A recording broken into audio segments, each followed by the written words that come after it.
Winchester, get ready. Hello again, everybody, and welcome to a very special game of the week. This week from Connolly Stadium in Woburn. It's the annual Woburn-Winchester Thanksgiving Day football game. My name is Jim McKenzie from the Winchester Star Sports Editor, along with Al DiTullio. Al, this is going to be a matchup of contrasting styles this week. And, you know, you start by just taking a look at those white uniforms. That might come into play, too, because I don't think they're going to be very white for very long. Not very long, especially on this field. It snowed this past week. Those uniforms are going to get dirty in an awful hurry. It's going to be an exciting game. We tell the viewers at home, stay tuned for a great football matchup. Two teams that are evenly matched, Jimmy. The records are slightly different at Woburn at 7-3 and Winchester at 5-4. A heck of a step up from a year ago when both came in with dreadful records. But that was a good game, 14-7. We expect to see another again today. This is going to be an exciting game between these two clubs. You know, Woburn is 7-3, Winchester is 5-4. But in that 5-4 record, a couple of tough games for the Winchester team. It's easily, they could be 8-2 heading, 7-1 heading into this ball game. Well, Derek Massananti is going to be kicking the ball off for Woburn on an ice-covered field at Connolly Stadium. The 92nd Winchester-Woburn game is off. Woburn coming right up the middle, tippy-toeing it through for Winchester's number 34, Jeff Davis. A pretty good return out to about the 35-yard line. Jeff Davis does a nice job of cutting and swaying to avoid being brought down. That's also going to be a factor because early in this game, the Woburn defense will have to establish themselves. It's going to be especially tough on a field like that because it is a little bit slick out there, Jimmy. It looks with this pretty good sun beating down on us that it's going to turn to mush in no time. Scott Brooks is going to lead the Sachems up. He's got Frank Federa in the backfield along with John O'Zizzi and Jim Alanato in the option attack for the Sachems. That's Zizzi in motion. And they give it to Federa, who's taken down for a gain of just about one. Number 82 for Woburn took him down in a real hurry there. That was Dennis McGrath. But Derek Bruno also right there, reading it instinctively, knowing that Frank Federa is the big back, covering it up, not allowing him to get the big yardage that he's been getting all year long. The inability to cut on a day like this, Al, you think that maybe it's going to be a north-south type of day and a Federa type of day. Absolutely. I think Federa is going to be their big back. They're going to have to really rely on him. 2nd and 8 for the Sachems now, and this is Brooks bringing the team up, calling signals. He's got 3 in the backfield. He gives to Alanato. Alanato gets stopped at the line. He got about 1. Eric Rennell in on the hit. You have to remember one thing about the Woburn teams of the past and now. They've always had strong defenses, and again, the defense shows why they're very strong, led by number 30, Derek Bruno, getting right in there and making the stop. Let's also give credit there to John McGuire. He actually made the initial stop, and then Rennell, the co-captain, with the finish. It's going to be a 3rd down and about 7 for the Sachems in a passing situation, perhaps, for Winchester early in the game. Well, they got to test it early in this game. They have to see what they can do in the air and mix it up a little bit. Danella and Zizzi split out to the right, and Dave McGeehan, their big play receiver, to the left. Brooks has Federa straight behind him. Alanato split left. And it is a passing formation. Brooks going deep. He's got McGeehan, and McGeehan hauls it in. Reception is good down to about the 35-yard line and about a 30-yard pass play for Winchester. The fans at home will remember a couple of weeks ago when McGeehan made some sensational catches. It seems like it's a great combination with Brooks to McGeehan. McGeehan made a couple of sensational catches in that Burlington game. Again, he makes a nice catch and puts Winchester in great field position. Perfectly thrown timing pattern to Dave McGeehan. Picks up about 30 yards. Winchester's going to have a 1st down on the Woburn 36 early in the 1st quarter here in the 92nd Winchester-Woburn Thanksgiving Day game. Zizzi in motion. Brooks can't get anything. He's going to get stuffed. He does get it off to Zizzi. Got almost back to the line of scrimmage. Lucky for no fumble there, Al. Well, it's a great heads-up play by the quarterback, Scott Brooks, instinctively waiting for John Zizzi to get open, and he knew he was going to get dumped, so he figured he'd get something out of a play that possibly would have gone nowhere. No gain on the play. Rennell again was in the vicinity there for the Tanners to knock it down. It's going to bring up a 2nd and 10 with 8:02 in the clock running here in the 1st quarter. Brooks on 2nd and 10. D'Entremont in motion. Brooks on the keeper, and he is just ragdolled to the ground by Eric Rennell. But there's flags on the play. It may come back. Both number 74s out here, Rennell and Levitt, are the big play guys on defense for their lines. That's what makes it all possible is the lines. The lines are the key to any football game. Once you establish the lines, that's it. This is going to be offsides against Woburn. It's an offsides against Woburn. He jumped just just get off the line just a little bit too early. Who made the call there? Gene Smith. Oh, we're talking about Gene Smith. His two sons are also out here today because it's a very special day for him. He's in his 20th year of calling the Winchester-Woburn game as an official. This will be his last. He's been in officiating for 40 years. Gene, best of luck to you. One of the best. 5-yard penalty makes it second and about 4, so Winchester gained an extra yard somehow out of that. They got McGeehan split right. Brooks calling signals, gives it to Zizzy. He's met at the line of scrimmage. What a hit there by Matt Parziale for the Tanners. Matt Parziale knew exactly what they were going to run. He was right there and made the stop and brought him down. Well, they talk about this being a game for the seniors, and Parziale is senior, and he made a heck of a play. Makes his impact felt early in this game with about 7 minutes to go. So that almost nullifies the penalty a moment ago on the offside. It's going to bring up third in about 4. Good situation where Winchester could either pass or run, and it's probably 2-down territory here. McGeehan splits wide right. Alenado in the backfield along with Federa. Now Alenado in motion. The fake, he's looking to pass. Is Brooks, flares it out to the right, overthrows Zizzy. It's going to be a 4th down in about 4. Well, I think they'll go for it. 4th and 4 situation. Look for maybe a short pass, maybe to a guy like Frank Federa. John Donahue, the Winchester coach, before this game was telling me that you might expect to see Federa out of the backfield, and if he can get his hands on the ball and get 1 or 2 steps of momentum, he will not be easy to take down at 6'2", 230. He's a big football player. It would be tough to bring a guy down like him, especially with his size and weight, Jimmy. McGeehan split wide right. Federa in the backfield along with Zizzy. Alenado, 4th and 4. Winchester going for it, and Scott Brooks is going to call a timeout. Well, he called a timeout. He didn't like what he saw in the offense. Perhaps the offense just wasn't in sync the correct way. So he says, let me call a timeout rather than risk turning the ball over. Reading playing at Stoneham today. What do you think of that one? That's a tough game. I would have to give an edge to the Reading Rockets, just slightly. Slightly at 7-0-2 versus 0-9-1. Yep. Wakefield is also playing in Melrose. Maybe the toughest game to pick besides this Winchester-Woburn. Oh, yeah, that's going to be a great game between Wakefield and Melrose. Always a good game. I like Wakefield.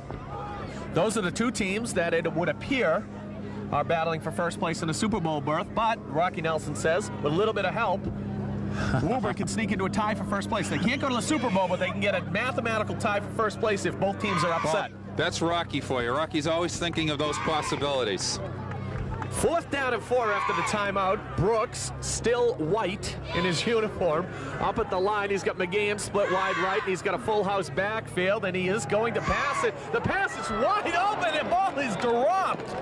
That was Mark Campbell, a rare offensive chance, and he dropped a touchdown catch. I think he just took his eye off the ball just slightly and went incomplete.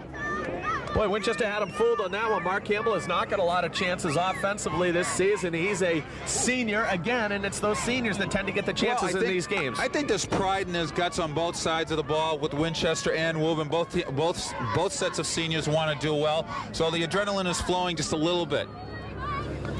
It's going to be 1st and 10 for the Tanners. They get a crack at it, and bringing them out is number 1 in your hearts, number 1 in the fans' hearts there. It's Todd Boutwell, the senior record-breaking quarterback for the Tanners. He has just done everything so well this year.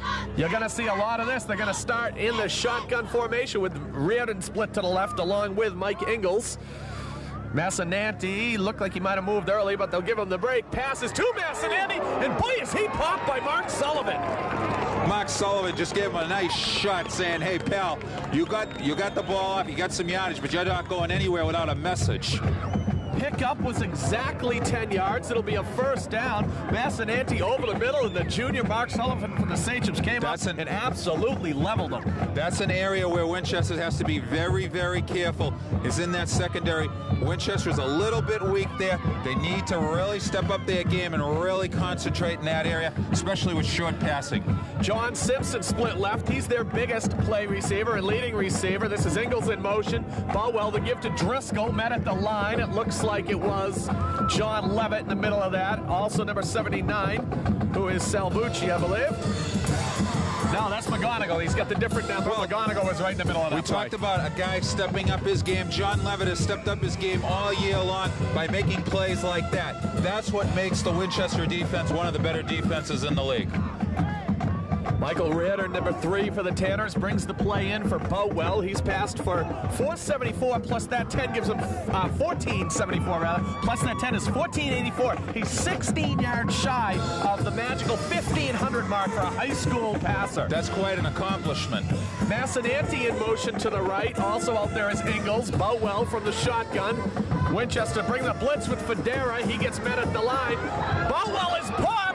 Simpson goes long, but give credit there to McGonigal for Winchester getting in Boutwell's face. McGonigal did a great job of knowing where the ball was. He got right there, made the play. I mean, McGonigal's going to be a big factor in this game. He's really stepping up his game. He's really going to go after Boutwell and say, hey, I'm coming after you. I'm going to make the stop any way I can. If I don't knock you down, I'm going to knock the ball down. And that's what makes defenses really get up. Tom McGonigal, a 6-foot, 260-pound lineman for Winchester, listed in the programs as 67. He's wearing 79. He took Boutwell down hard on that play. Simpson was not able to catch the ball. Third down, about 7. Massananti now in the I formation now with Simpson split left, and this is Boutwell back, fakes on the draw, and he throws. It's intercepted by the Sachums. This is Scott Brooks, the quarterback for Winchester, taking it all the way back to the 30-yard line and the big turnover early. Whenever you're looking for a big play or a big situation and you can take advantage of it, it puts you in great position. But also Scott Brooks was in the right position at the right time, playing the offense very well and reading Boutwell as to what he was going to do. That's an asset when you're a quarterback and you can play defense as well. You can read what the other quarterback is going to do. Sure, and I'm sure that Scott Brooks has a feeling for what it's like back there, as far as obviously Boutwell did not get the leg strength he needed into that throw. Right. So the Sachums with the first turnover of the game, and they get the ball in golden position here with Brooks is going to return the ball about 15 yards to the 30. He's going to bring his team up 1st and 10, 5:14 to play. Jimmy, again, it's the footing. That's all it is. He's got Don Tremont in motion, another pass for the Sachums. This time it's for McGeehan, who's tripped up, but no call. Back to defend for Woburn was Eric Sherry, the Scott Brooks cornerback. may have underthrown that just a little bit to Dave McGeehan.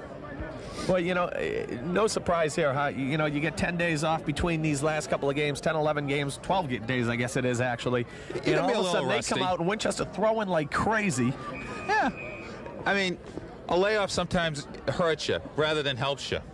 McGeehan split left. Elinato is also to the left. Federa in the backfield. Elinato in motion. Then to give it to Zizzi. They're trying this play again. He's got a big block coming from Levitt. McGeehan also with a good block. First down for Winchester, depending on the spot.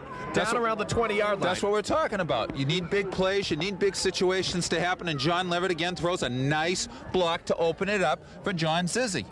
You know, I was calling the block there the whole time for Levitt, expecting it, but across from Winchester came Brad Murphy, who's a junior, 5'11", 175 pounder. He threw the first block, and then Levitt threw one. You know, but the nice thing about it is, Jimmy, that the juniors want to show what they can do. They know it's a senior day, but the juniors are also showing to the fans, hey, we're not going to be forgotten. They were about a foot shy of the first down, so a wrong call by me. The quick hitter goes to Brooks. He spins off to the left. He'll get enough for the first down.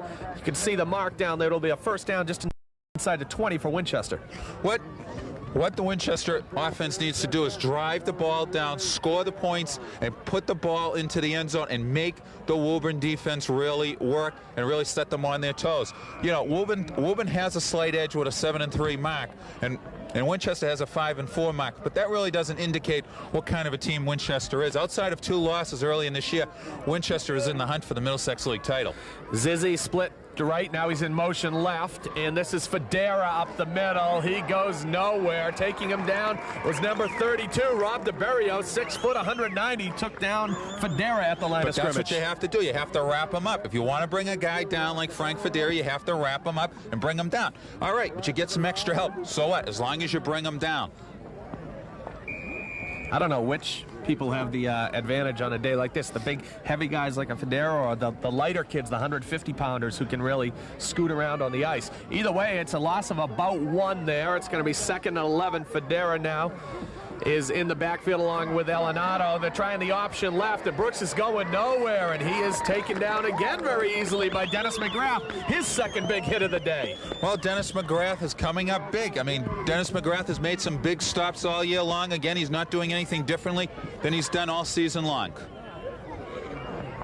I gotta wonder too if these players read it in the papers, you know, oh, the Winchester secondary is no good. Mark Sullivan comes up and just throws a hit. You wonder if that's he's reading it, he's hearing about it, he's sick of it, and he just drills the guy to start absolutely. the play. I mean, these kids don't not read the newspapers because they do, and they see the press clippings and they want to make their impression felt. 3rd and 12, and Brooks, he's looking for Murphy. Murphy makes the grab down around the 10. It's going to be depending on the spot here. Brad Murphy, the junior tight end, made a nice catch from Brooks there. Picked up 11, and if it's 12, it'll be enough for a first down. It's going to be very close. Again, that's a nice read by Scott Brooks, looking for the open receiver, and he finds Brad Murphy. That's called timing, and when you have the perfect timing, you make plays like that.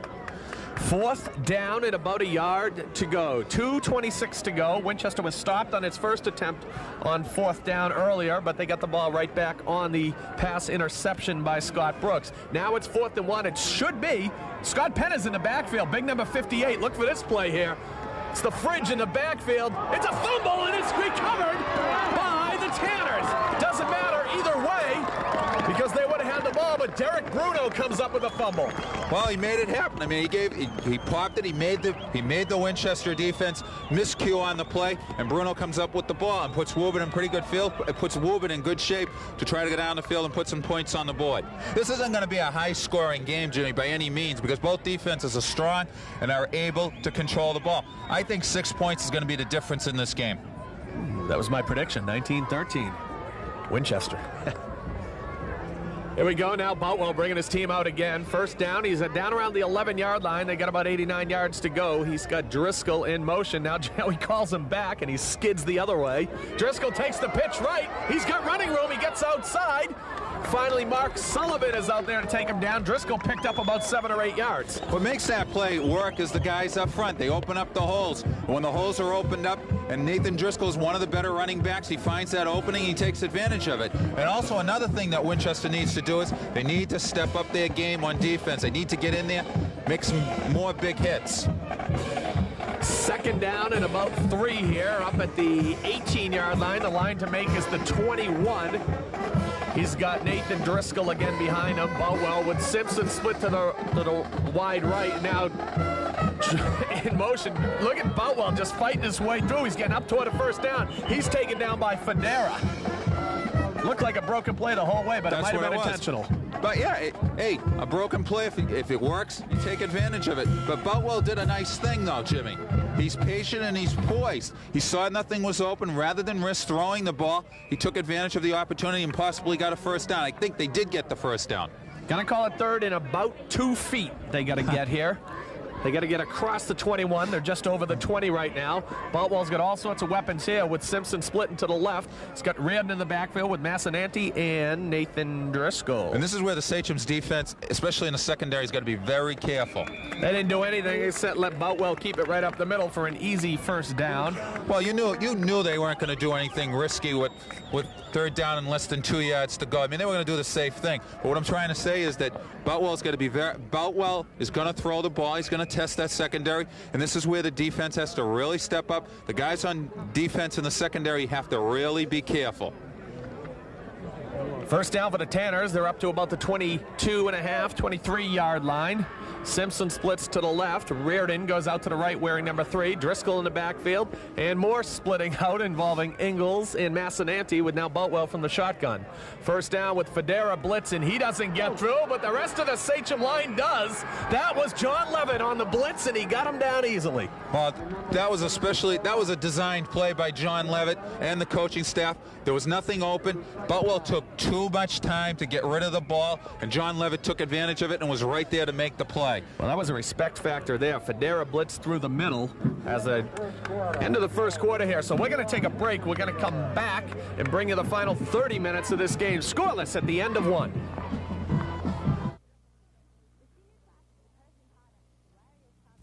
The senior class is rehearsing hard on the hilarious comedy Charlie's Aunt by Brandon Thomas. Who's that? The girls. The girls. Charlie's aunt can't come. Can't she? I'll go take these things off. No, they won't stop if you do. Won't stop? What do you mean? You must be Charlie's aunt. Me? No! Show them in, Brasset.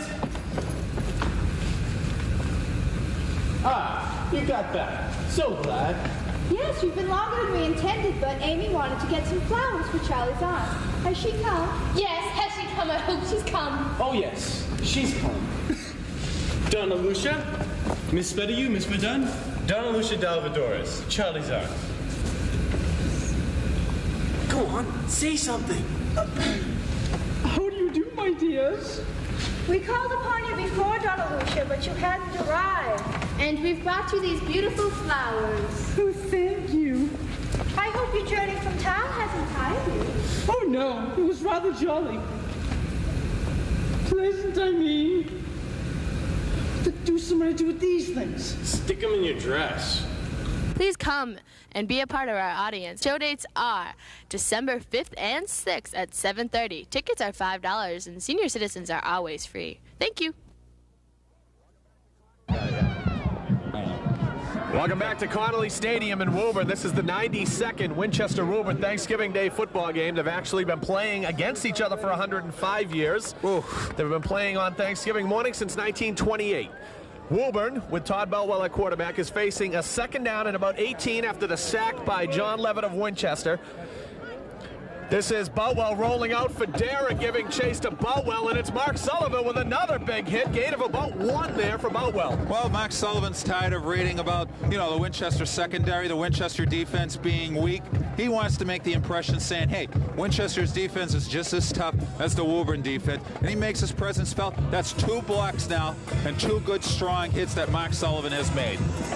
Boutwell was running for his life from Frank Federa from Winchester. I think Winchester's... I'd be running for my life, too, if Frank Federa was chasing me.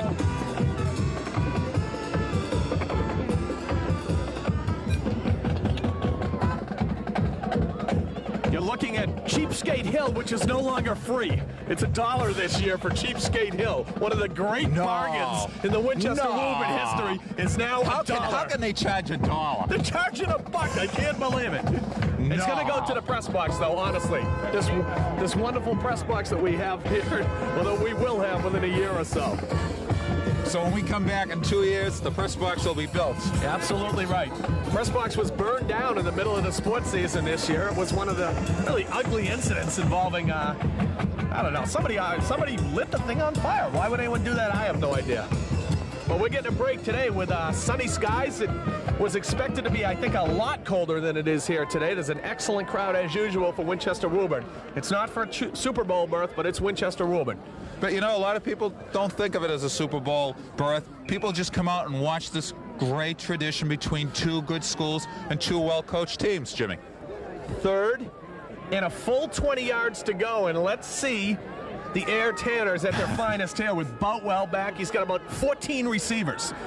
He's looking for Simpson. Simpson's got a beat on it, and it is knocked away by Nick Danella from Winchester. I'll tell you what, that might have been better knocked away than intercepted, because they're going to force him to punt on a slippery, icy field here. And they can get very good field position, especially with the field conditions. But Nick Danella did a nice job of staying with the receiver, turned at the right time, and broke up the play, and forcing Woburn to punt. And perhaps Winchester's going to get great field position. Number 42 there, John Simpson. Boy, he's got some beautiful size at 6'2", 190 pounds. He looks even bigger or taller. He's got some speed, too. Yeah, he got outside pretty easily there. Massinanti, the do-it-all man for the Tanners, is back to punt. Let's see what the footing is like here. Low snap, a little bit of pressure, and not much of a punt. Gets a Tanner roll, but even with that, it's only up just over the 40 of Woburn. So rolls out to about the 43. John O'Zizzi was back to get to catch it if it was anywhere near him. He didn't want any part of it. Well, they got Winchester got a nice roll. They got themselves into pretty good field position for the offense. Third crack at it for Winchester in the scoreless game with 9 minutes, 10 seconds remaining in the second quarter. Well, Jimmy, did you expect anything different in this game? Early in this game, a nothing score between 2 good schools? Well, see, I didn't. I didn't come by and take a look at the field yesterday. I just assumed that it snowed the night before, that it would be fine. I was shocked to see the ice on the field when we got here. Zizzi was in motion. Now it's Elinato, his first carry, getting outside to the right. He gets 5, gets about 5 yards before he is taken down over there by 53. Parziale with his second tackle of the game. Well, that's what Jim Alanado does so well. He can cut and he can slash very well. What you think is a possible loss, he turns into maybe 5, 6, 7-yard gains, and that's what you want. We haven't seen much of the option yet today. We've seen maybe 1 or 2 carries where it didn't really work well. This is McGeehan split left, and in motion is Brian Dontremont. The give is to no one. Brooks is still keeping it, and nice move by Scott Brooks. Up over the 35 to the 34. He's going to be about a yard short of the first down. Second, third, and fourth effort by Scott Brooks. Scott Brooks shows some agility with that. With 2 guys on him, he still made something happen. They're going to need about a yard here. They're going to get down inside the 33-yard line. Very nice running there by the Sachem's senior quarterback. Again, the field comes into a play where the defenders weren't able to really get a hand on Scott Brooks. The field, again, plays a factor in this because the guys didn't have the footing. Third down, full house backfield here with Federa, Alanado, and Zizzi, and McGeehan split to the right. And Brooks calling signals, gives to Alanado. He stopped at the line of scrimmage. 3 Tanners were in on that play, including number 22, Ingles, and number 77, John McGuire. Sorry about that. That's okay. I don't think Jim Alanado really got his footing on that. Again, I think he just slipped a little bit, and the Woburn defense was right there to make the stop. And we have a timeout by the Sachems. Yeah, Winchester's going to take a timeout. This will be their third, fourth down, and go for it. Fourth, actually, attempt to go for it on fourth down. And they have been unsuccessful once, and then they fumbled once. And now, again, good field position down around the 34-yard line, so they're not risking a whole lot if they don't make it. No, it's a 4th down and 1 situation. It's just a situation what John Donahue wants to run. Does he want the quarterback, Scott Brooks, to run it up the middle? Does he want to give it to Federa, or does he want to give it to Alanado? He's got to think of the possibility. I kind of think he might go with quarterback Scott Brooks for that 1 yard. Scott Brooks on the season came into the game with 308 yards rushing. Federa 344. And Alanado, the big play man, was 792. He also had the bulk of the carries. Well, I like Mark Sullivan here. He's got 1 carry for 25 yards. This is pretty good average. Why not? 4th down and about 2 for the Sachems. Brooks calling signals, full house backfield, no receivers. Brooks gives it to Alanado. Looks like he's got it. He's up. Now he fumbles it. Which way is it going? Alanado got the first down and then fumbled the ball.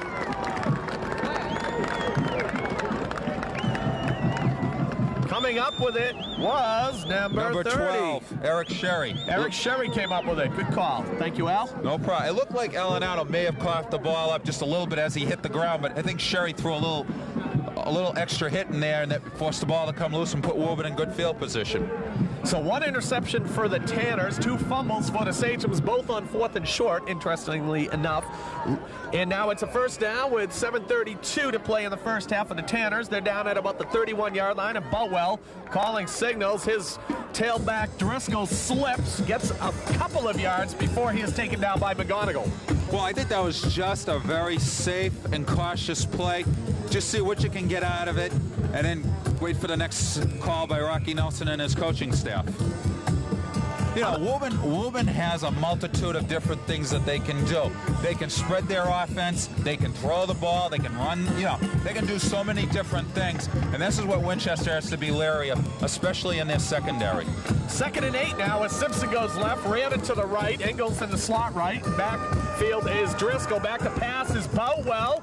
He's got Simpson wide open, but just threw a little bit behind him. And again, the field conditions, Simpson could not slide back to make that catch. I think that's what Boutwell had intentions of. He thought Simpson would be able to keep his footing, be able to wait for the ball and make the play. But Simpson just unfortunately couldn't come up with it with the field conditions. It's going to bring up a 3rd down and about 8 yards to go for the Tanners. You know, so far in this game, I think the Winchester defense has done a nice job of being aware of what Boutwell can do, and they're right there making the stop. This could be the big play. 3rd down and 8 with Simpson to the near side right, far side left is Ingles. Looked like he was in motion, got away with it. The pitch goes to Driscoll, and it's strung out very nicely by the Sachems. Was that Mark Sullivan again? No, it was Federa was under there that time, along with Mark Sullivan to make the hit and keep the string out. Good play. Well, Boutwell knew he wasn't going to be able to make a long play. He tried to get something out of nothing. But it was a good reactional play by Frank Federa. And that's why Frank Federa is a good football player. Not only can he do offense well, but he plays defense well. He reads the defense as well. He knows instinctively where to go to make the play. That almost seemed like the Sacers knew exactly what play was coming. That's the old Flutie shuffle pass there. Every high school runs it. Okay, this is Massananti back to punt for the second time. Not much of a rush, not much of a punt by Massananti. Just can't get the footing. Winchester players want to just get away from that ball. It is down on the Woburn side of midfield by number 82, Dennis McGrath. So Winchester for the, fourth time now with excellent field position in this game. They've got to take advantage of this field position before halftime. You can only get so much field advantage and not take advantage of it before the other team gets the momentum and turns things around. Here's some interesting statistics. In the Woburn High School 10-game statistic, I mean, you've got some really incredible numbers here. You got a tie on the first downs of 115 apiece. Jimmy, I'll get back to that in a minute. Okay, this is Elinato out to the right side. Can't get past the last hit. Number 5, Mark Weissman, the starting safety, was up to make the play. Going on here, just looking at this on passing yardage, Woburn has 1,474 yards. The opponent has 976. That's an incredible number. Elinato picked up about 6 yards on that rush, 5.5, 6 yards. It's going to be down to about the 43-yard line. There's going to be another timeout here, and some other of those interesting numbers there. Of course, Boutwell needs just 16 yards by our count at this point to get over that 1,500 mark. And looking at Nathan Driscoll, who we saw a few minutes ago, he has 271 yards on the season. He's averaging about 4.7 yards per game, which says a lot about this team of Woburn and Rocky Nelson and his coaching staff. Well, of course, Boutwell would be the leading rusher by a lot, but he's got 22 sacks in which he's lost nearly 200 yards to go with his 200 yards of rushing. Well, so he's actually up around 400 yards. You know, we're talking about Woburn and we're talking about the coaching staffs. I mean, Rocky Nelson has been here forever, and he's always had good football teams. He knows how to cultivate football players. He's had some great quarterbacks. He's had some great running backs. He's just had some great football players. The one that stands out in my mind, Ron Harvey. Ron Harvey moved along this year up to Merrimack College, their new Division II football program up there. They lost him, but in his place they brought back John O'Reilly, who is dad of Mike O'Reilly, whose record, incidentally, Mr. Boutwell, Carl Boutwell is also a coach. Todd Boutwell is chasing. 2 more touchdown passes, he'll tie Mike O'Reilly. Second down now, and about 5 for the Sachems. This is Zizzy, and he is taken down in the backfield. Great play there by number 30, Derek Bruno. And you know what? Derek Bruno was actually blocked into that tackle by a Winchester lineman. Just a miscue. I mean, he tried to cut it back and he tried to make something happen, but Bruno was right there making the play. But Bruno seems to be the leader on this defense. Bruno seems to be in on every play, every time something's going on. He's making it happen.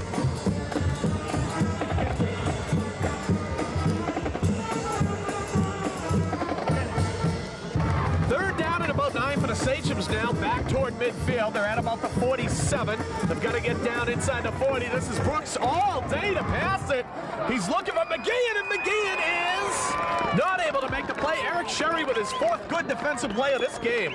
Eric Sherry stayed right with Dave McGeehan, stride for stride, made the play. Didn't come up with the ball, but he did the key thing. He knocked it down and stayed right with his defender, Dave McGeehan. With about 4:37 to play in the half, you know, I like the idea. If there was a little less time, maybe a minute or 2 left, I'd think about a fake punt here. But probably in a scoreless game, we're thinking Bill Parcells, Denver Broncos. We're thinking all those things, and probably not going to happen. It's too risky. Rosillo is back to punt for the Sachems. Good snap to Rosillo, and he booms one. Whoosh, did he get into that ball. Fair catch is called for by Driscoll down around the 21, 22-yard line, and he immediately shakes his head. He's not happy that he made the decision to call the fair catch, but he did. And he did the wise thing. Why risk it? Why have the ball come loose? Give Winchester another opportunity to perhaps get good field position and go in for a score. Play it cautious. So it's actually inside the 20 at around the 17.5, the 18-yard line. It's a little tricky to tell what yard line is what yard line on this ice-covered field here. But Jimmy, you're doing a great job with it. Tanners with 4:31 to play in the half are going to look to get something going offensively. Scoreless game here on the Game of the Week. Channel 6 in Woburn, TV 19 in Winchester. Happy to bring you this 92nd annual Winchester-Woburn Thanksgiving Day football game. Boutwell with 5 receivers and Driscoll in the backfield. And he's looking for, that could be a holding call, but it is not called against Winchester. Dennis McGrath was hung up big time by Zizzy, or Campbell rather. Well, that wouldn't have been a holding call because he really didn't hold on to him for that long. I know there's all sorts of rules. You know, I know soccer better than football. I know there's all sorts of rules about what you can do within 5 yards of the line of scrimmage, and you can kick them and slash them and hit them and do what you got to within 5 yards. Then after that, it's supposed to be hands off. I don't know. Well, you got the veteran out there, Gene Smith, as we said. 40 years of officiating, 20 years in this game. He's going to let the kids play, and that's what it's all about. Boutwell on the quarterback draw, and he slips down and then is taken down. McGonigal again, and in that case, McGonigal was blocked into the quarterback Boutwell, but it's going to go as a loss. They're going to give him about a yard. Oh, that'll bring up 3rd and 9. You know, both these teams are playing it close to the vest early in this game. Nothing. They don't want to do anything crazy or stupid that's going to turn this game around. They play it very careful and very cautious. You got 2 veteran coaches out here, and Rocky Nelson and John Donahue. They know what's at stake here. They're going to play it cautious into the vest until maybe the 3rd or the 4th quarter when they really open it up. 3rd and 9. Rhiannon split wide right, wide left. Far side is Simpson. Driscoll in motion. Massananti split left. They're looking for Driscoll. They find him, but the pass is thrown low by Boutwell. It was just about into the ground. Well, I think a couple of Winchester players got into his face and didn't really allow him enough time to throw the ball. Another punting situation as Winchester 3 and out they force. They could end up with better field position again. They could be inside the 50 once again with 3.5 minutes to play here in the first half. Well, you know, that's why you have game films and you have game situations, and I think the coaching staff of Winchester went over all that stuff this week, and they really practiced that, and they put an emphasis on that, work on the defense, and they really have done a good job so far. Massananti's 3rd punt attempt, a little bit better this time, and he gets a pretty good roll. It's going to cross midfield. It continues rolling. No flags down. It's down to about the 46-yard line, where it is covered by David Jamie. Winchester with 3:26 to play in the first half. We'll have another chance at, Al, what happened to our beautiful morning here? What's with the clouds? I don't know. I swear to God, in 15 minutes, it just went from complete sunshine to totally overcast. It's freezing the field back up. It's freezing the fans back up. What's going on here? Well, that's what football's all about on Thanksgiving Day, right? Yeah, being cold. I love it. So Winchester's going to start out on about the 46-yard line, their 5th possession of the first half. So far, nothing to show for it. Good two-way defensive game here, caused a lot by the field. Zizzy in motion, and they go on the reverse to Elinato. He's stopped by Rennell and then crushed by Massananti. Massananti was right there to make the stop. Jim Elinato really didn't have an opportunity to really get his footing. If he had gotten his footing, he was able to get by him, I think he would have got some big yardage. Possibly the best athlete on either team going at it there in Massananti and Brooks. Of course, Boutwell and Elinato, too, are very strong overall athletes. You look for them, the type of guys to make a big play on this field. That's why this game is so evenly matched. You look at the statistics, you look at the numbers. Both these teams are pretty evenly matched, except for the records, Jimmy. Loss of almost 5 yards on the play, back to about the 42-yard line. In motion, this time it's D'Entremont, and Brooks looking to pass. Heaves it up for McGeehan with another tremendous catch. McGeehan, no, he dropped it. They're saying when he turned over and hit the ground. McGeehan, I think he knows it. He comes up limping. Boy, Dave McGeehan would have been a sensational catch. That's what Dave McGeehan's all about, coming up with the big catches. Everybody at home will remember the Burlington game when he made some spectacular catches that allowed Winchester to take home that victory. And this is not good right now. No, McGeehan being helped off the field by Elinato and Danella. Donna Gildersleeve, the Winchester trainer, is out to greet him near midfield. Want to be careful because he looks like he's limping knee-wise. I know Donna is a very capable trainer. She'll be right on top of that, looking at it right away. Boy, just a spectacular attempt there by McGeehan. He had it, juggled. I think when he hit the ground, it just popped loose. Momentarily, one backside official saw it. The other had already given him the catch. Well, you know what's good though? You have all the officials out there. They all looked at each other to make sure they made the right call, and that's what you want to do. You want to make sure that all the officials are in sync, making the right call. 3rd down and 5. The Sachems call timeout. I'm sorry, 3rd and 5 that's incorrect. 3rd and 15. They got a ways to go here. That would have been the play to get them close, but it's not going to happen.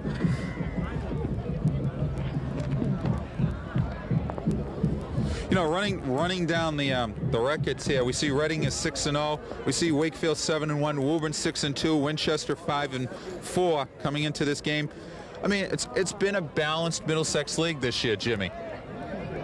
I think the team that probably, you know, covering sports for a few years like I have, you hear teams a lot of times say, you know, we're a lot better than our record, blah, blah, blah. Well, the one team that I've seen this year that probably is a lot better is Burlington. And I have a feeling that Burlington is going to hand it to Lexington fierce this morning because they have I would not want to be luck. down there watching that game because, you know, Burlington played Reading very, very tough. If there was one team that Reading probably feared this year, it had to be Burlington. 3rd and 15. The Sachems need to get all the way down to the Tanner 43. This is a pitch for Elinato. It's strung out nicely, but he does turn the corner, and then he slides out of bounds up around the 46-yard line. Number 67, Rich Jocelyn, was there to force him out of bounds. Elinato got about 8 of it back. When Jim Elinato has the time to cut, he does it well, and he turns it into 8 yards. That's what they're talking about. When Jim Elinato has the time and he has the speed and he cuts very well, he gets the big yardage that Coach Johnny Hughes looking for. 4th down and 10 with 2:25 to play as the Tanners this time force the 3 and out by Winchester. We have punting situation for Rosillo, who got a good one the first time and an even better one the second time over the head of Driscoll, and it checks up there. And it is down by Mike Doucette. How did he get down the field that quickly? Mike Doucette, the starting tight end for Winchester, just roared down the field. Maybe skis. Maybe skis. down at about the 15-yard line. Another terrific punt by Rob Rosillo, doing the job for the Sachems. Well, he's been doing it all year long. Let's see, that was from the 40. It's actually about a 45-yard boot. 1st down now, 2:14 to play before the half. Massananti actually takes a break. Derek Massananti has taken a break from this game.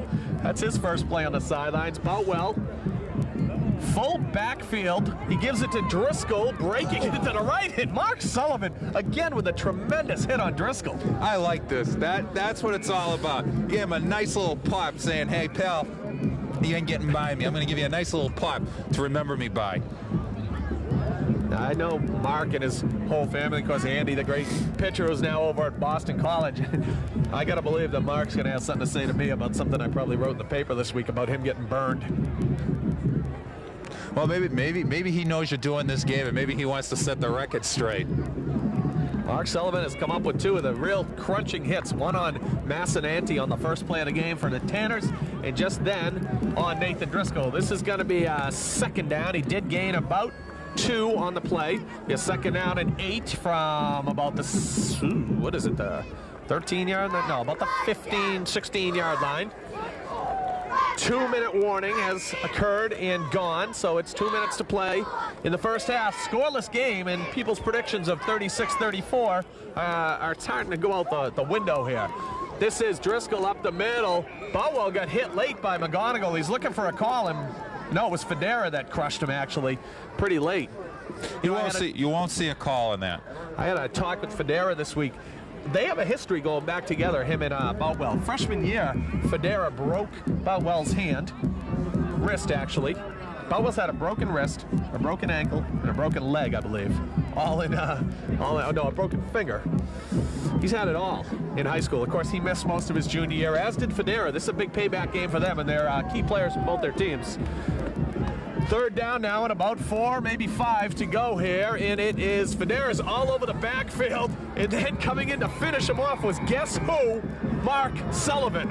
Federa lined him up, Sullivan finished him. Mark Sullivan wants some good comments this week from you, Jimmy, and that's why he's doing this.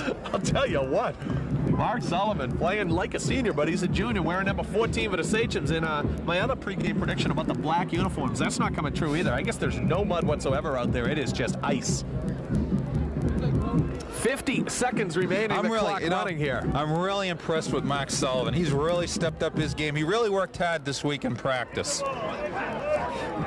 Let's see if they get the snap off, and they got away with having too many men on the field, did the Sachems. Another low punt there, and again, Winchester lets it roll. 30 seconds to play here, 29 seconds to play before halftime, and now it's going to be just maybe a little razzle-dazzle time for the Sachems. 50 yards to go, 29 seconds to do it. You won't see them doing anything crazy or outrageous, I don't think, Jimmy. I think you'll see them do some things that'll get them some yardage, maybe get down the field, maybe possibly put themselves into field goal position, but that's about it. I don't see them doing something crazy. Hope you're enjoying this Thanksgiving Day special here on the Game of the Week. Kathy Valeri, Rachel Sturgis, Bobby Andrews, our three-person crew here, along with Al DiTullio, and I am Jim McKenzie. We're just over midfield. Sachem's got to go about 53 yards, and they got 29 seconds to do it before the half. The pass is just into no man's land, and it's intercepted by Ingalls. Mike Ingalls was just standing there. McGee never turned around to look for that ball. I think Dave McGann was thinking one type of offensive play, while Scott Brooks was thinking something else, and Ingalls was right there, doing what he was supposed to do, playing the position. And well, Ingalls, whatever he was reading, it was the same thing that Brooks was thinking, because McGeehan had broken free. He was gone. But anyhow, it's the Tanners with the interception. They're down around their own 43-yard line. They've got 23 seconds to go 57 yards to do something about it. It is not a day for field goals. It's a day for touchdown runs when you can outrun people. Driscoll in motion. They go to Driscoll. They tried that play earlier. It didn't work. Driscoll takes a hit, but comes back up. Whoa, lucky break there for Winchester, and tough break for the Tanners. 16 seconds to play, and it looks like Winchester called the timeout. That's interesting.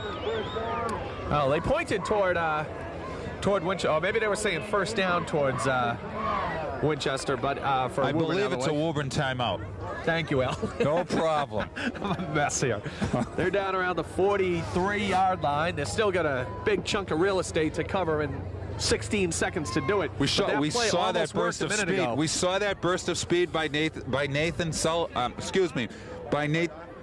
Driscoll. I mean, that burst of speed. If the defender by Winchester wasn't there, I think it would have been 6 points for Woburn, and that would have been the first opportunity that Woburn took advantage of. Scoreless game here, 16 seconds to play. The first half of this 92nd annual Thanksgiving Day football game between Winchester and Woburn. And Coach John Donahue is talking to his players, saying, guys, drop back. Don't let them get anything. Don't let them beat you deep. Give them the short yardage, but don't give them the long stuff. One thing we've yet to see is the real big throw out of Boutwell. We haven't seen the real monster yet. That play picked up 14 yards. One more pass reception, and Todd Boutwell will go over the 1,500-yard mark for the season. Boutwell now looking to pass. He's looking toward Rand, and he's got Driscoll wide open. Driscoll catches it. There's the 1,500. Taken out of bounds at about the 23 is Nathan Driscoll. And congratulations to Todd Boutwell from the Tanners. He's now over 1,500 yards for the season. That's quite an accomplishment for a fine young man. There are 8, I believe, seconds to play. Of course, the official time is kept on the field. It's time for probably a play. They got 23 yards to go.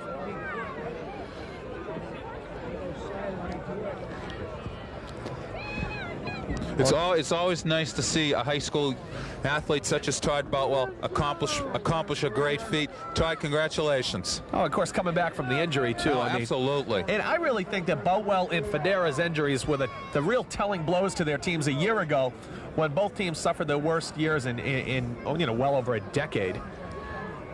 But isn't it ironic how one player can make a team? High school football, sure. Absolutely. Sure. I mean, it's incredible. I don't think they'd have that impact at a collegiate scene or a professional scene. No, but on the high school level, it's just amazing. Well, here we go. Came back out. About 8 seconds to play. There's 4 receivers for Woburn. Boutwell back to pass. He's looking all the way toward Massinani. Overthrown with about 3 seconds to play. They'll have time for another one. Massinani just screaming straight up the middle. Double coverage for the Sachems. I think John Levitt was right in his face and forced Boutwell to overthrow that ball with about 3 seconds to go. Hey, Jimmy, talking about the sun, it's back out again. We like sun. Sun is good. So Winchester's won the last 2 of these games. Before that, you have to go back to 1983 to 1986, where Winchester won 4 straight. Other than that, it's been alternating every year, interestingly enough, on the opponent's home field. Winchester winning at home last year was the first time since 82. They broke that jinx. Yep. Okay, last play of the half here. 3 seconds to play. Boutwell calling signals. Got Driscoll in the backfield. He'll probably go in motion, and he does. Ingles split to the right. Simpson to the left. He's looking right. Watch out for Simpson, and it has just popped. That's going to be a defensive penalty, and the half cannot end on a defensive penalty. It'll be pass interference against Winchester, and it'll give the Tanners a shot from about to 10. A good call by the officials. A great call by Chris Smith right on top of it. Saw it all the way, made the right call. They're inside. They're down around the 7-yard line. Let's see how they choose to how they mark this off here. Do they mark it from the line of scrimmage or from the point of the foul? Woburn calls timeout. There's no time showing on the clock, and it's big play time coming right here. It may be from the point of the foul, Jimmy. So all these people that went screaming toward the concession stand They're for coffee, coming racing back. They just hit the brakes. They were wondering what's going on here. Jimmy, anything can happen in high school football. Anything can happen with no time left on the clock. Just ask Todd Boutwell, who did such a marvelous job at Melrose. Tell me about it. I was one of those guys who left at the half on that game, I'll have you know, and missed that play. I had to watch it on Channel 5. That was the 37-yard touchdown pass that Boutwell threw with no time showing on the clock, and then he hit the 2-point conversion, too, for the biggest play of the year and to win that game by 1 point. So it looks like they're down around the 7-yard line. They're going to have one crack at it, barring a defensive penalty. Well, you're going to see the defense come up. The defense has got to come up strong. John Levitt's really got to come up strong and try to control that line. And let's face it, this is where Winchester has struggled. They've had big play situations late in halves, late in games where teams talk about momentum lifters. This could be a momentum lifter for the Sachems. They're lining up for a field goal. Don't trust it. Boutwell's holding. Massinani is back. I smell a fake. Let's see what happens here. It's Massinani. He's going to go for it, and his kick is good. Massinani with the field goal. I am really surprised that they didn't go for 7, but they'll take the halftime advantage. I'm not surprised one bit. Rocky Nelson figures he can get 3 points. I'll take the 3. Why risk trying to throw it in the end zone and get nothing when I can come up with 3 points? It's a great call by Rocky Nelson. 3-0 lead. It could be 3 touchdowns the way this field is going. That is the way it is as the players head off to the locker rooms here on this cold Thanksgiving Day morning. It's 3-0 Woburn leading Winchester. We're going to come back and bring in a second half of action in the 92nd annual Woburn-Winchester Thanksgiving Day football game. Math, a 4-letter word, right? Hey, you don't need that. Why design the world's newest chips? When you could be flipping the world's oldest burgers. Hey, wait a minute. This is math. Geometry, algebra. No pocket protectors here. But you're cruising without math. Yeah, right. Take a good look. That's math staring back at you. It's not a problem, man. It's an answer. Call NAC. Welcome back to Connolly Stadium in Woburn, the 92nd Winchester-Woburn Thanksgiving Day football game. At halftime of this game, it's Woburn 3, Winchester nothing, and you can see that everybody comes out for this game. It doesn't matter. They put the injuries aside, whether they're cheerleaders or anyone else, and they just come out and do their thing. Winchester will be kicking the ball here to Woburn as we start this half, and it was just the Massinani field goal at the end of the first half was the difference in the scoreboard at this point, Al. Nothing different than what I anticipated coming into this game. 3-0. Rocky Nelson went for the field goal. A good call by Rocky Nelson. I know you rather would have seen the 6 points, but it's still a good call by Rocky Nelson. He got some points on the board just to get some momentum going for his team. Here we go. go. Starting the second half, 3-0 Woburn. It is being kicked off by DiCarlo, and quite a boot for DiCarlo. It's all the way down and goes out of bounds. Tough break for the Sachems right there, as that was a perfectly placed kick to the 5, but Ingles smartly let it squib out of play at the 5. It'll come up to, I think, about the 35-yard line where they're going to start. They'll get possession there. Well, in the second half, 2 keys to the game. Winchester's defense will need to step up, especially John Levitt. They're going to have to really concentrate on John Levitt here in the second half. John Levitt's going to have a big second half for Winchester in order to win this game. Ran into Mark Sullivan's older brother, Andy. Did you read the articles? Well, no, I don't think it has anything to do with that, but he was impressed, too, by his little brother's big first half there with the big pops. Now, what I would say is if I'm Rocky Nelson, I wonder if I go in there and say, hey, their defense is gambling. They're coming up and making big hits. Let's try a little fake and see if we can't spring someone deep. Todd Beltwell bringing it up. He's got all sorts of receivers. McGrath now comes in as tight end. Massananti and Ingles split to the right. Simpson on the lone side to the left. And now it's Nathan Driscoll in motion. Boutwell is looking. He's got a flag down. He's got 17 people chasing him, and he throws short. Intended for Ingles, coming back with Zizzy all over his back there. I think it may be motion on the right wide receiver for the Tanners, and that is the call. It's going to be a 5-yard penalty. Winchester will have a decision here to go for 2nd and 10 or 1st and 15. Well, that's just a mix-up in the backfield by the quarterback and the receiver. They just weren't on the same game page on that play. Well, when you're talking about whether Rocky Nelson takes a few more chances. When you're up 3-0, you take a chance like that. You let the Winchester team gamble, take the few chances. The opportunity presents itself, take advantage of it. You know, the field is dried out slightly. They are going to go ahead and decline. No, they're going to take the penalty back to the 25-yard line. We're going to repeat first down. It's going to be 1st and 15. I don't know if I give Todd Beltwell another down in that situation, but I also don't know if that's the reason that I'm writing sports and talking about it and not drawing plays for John Donahue. So this is first down now and 15. Simpson now split right in. Nathan Driscoll in motion. It's a draw play for Boutwell, and he breaks loose. He's gone. Watch out, the Todd Boutwell's at midfield, the 45-40, and he is finally taken down by Mark Sullivan all the way down to the 30-yard line. Zizzy prevented the touchdown, and Mark Sullivan finished him. It's about a 55-yard run there by Todd Boutwell.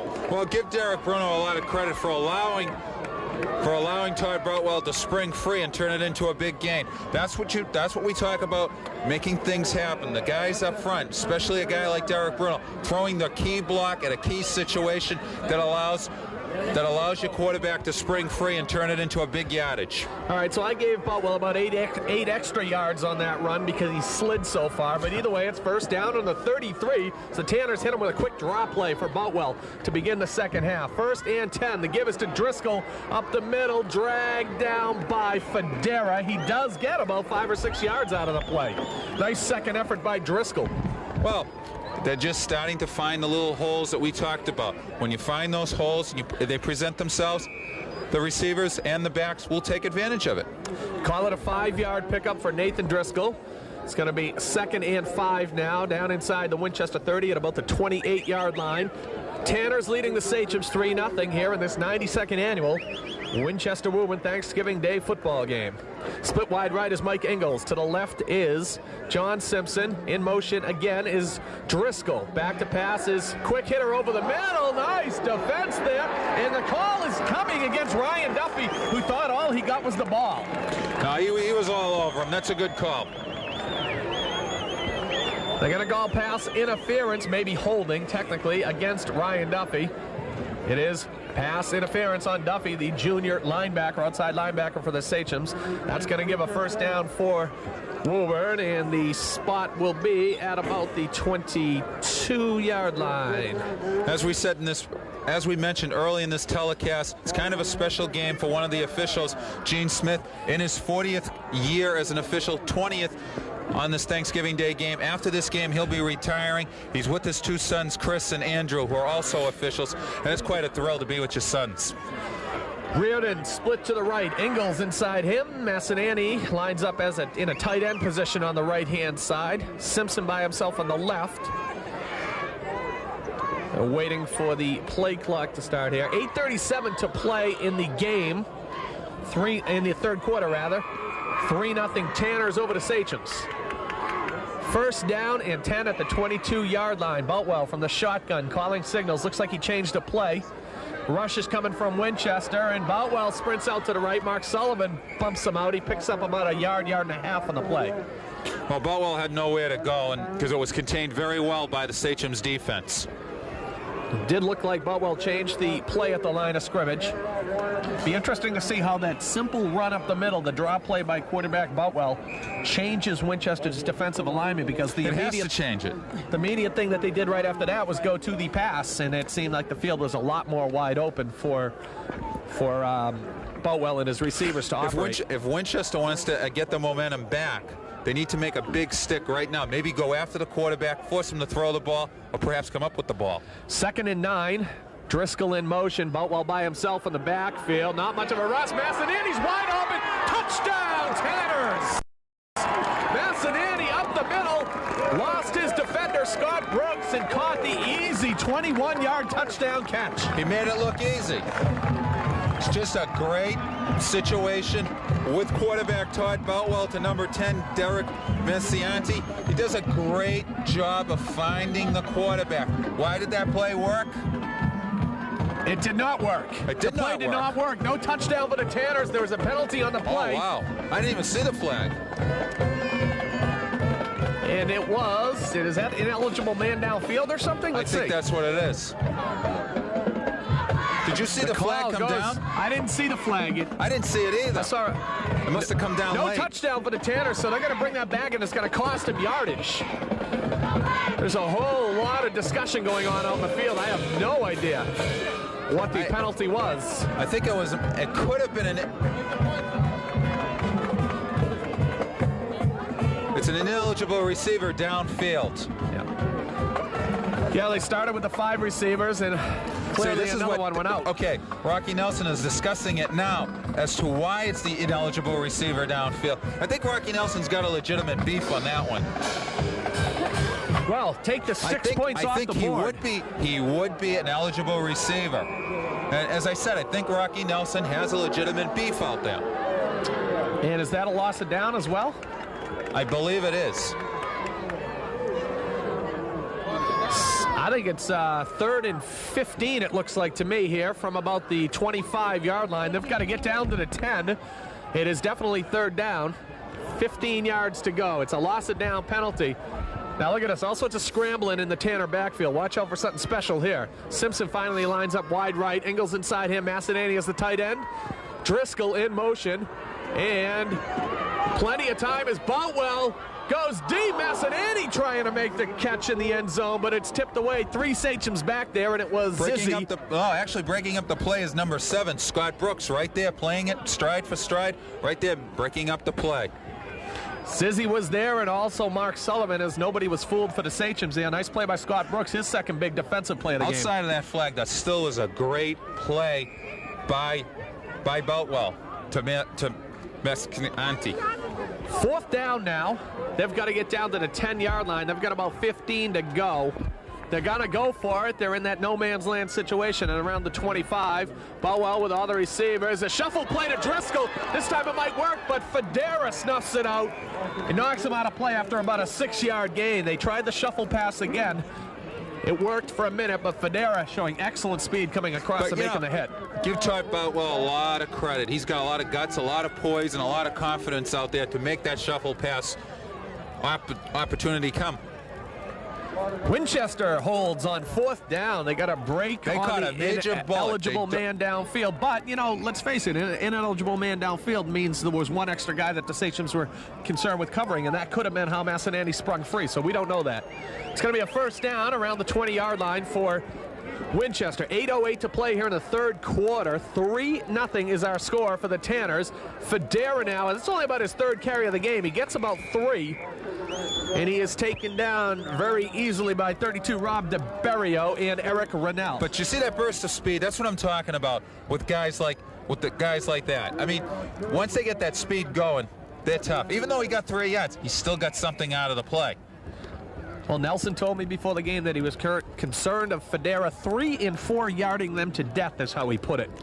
You can kill a team by doing that. Alenado split left on 2nd down and 7. Brooks to Federa. He's still on his feet. Gets 3, 4, 5 yards. Got about 4 out of the play. Good second effort by Frank Federa up to about the 27-yard line. That's what makes Frank Federa a very solid back in the Middlesex League. What you think will not turn into a big play does turn into a big play on that 2nd and 3rd effort. We have an injured player. I can't see who that is who's down on the field there, but he does not look comfortable. He is really moving like he's in a lot of pain for the Tanners. Officials are going to call timeout here with 7:16 to play. Both teams will have a chance to huddle up with their coaches. You know, outside of the 3 points late in that first half, Jimmy, it's been a well-balanced game. It's been a game of defenses.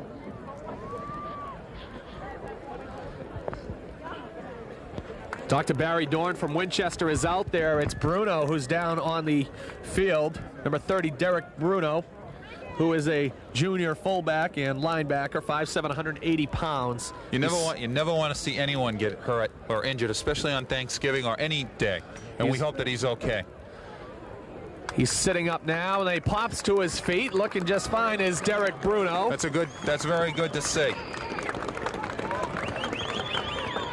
So Bruno's going to come off now. It's going to be a 3rd and about 2, as Federa actually got 5 out of that, 8 in the 2 carries back to back.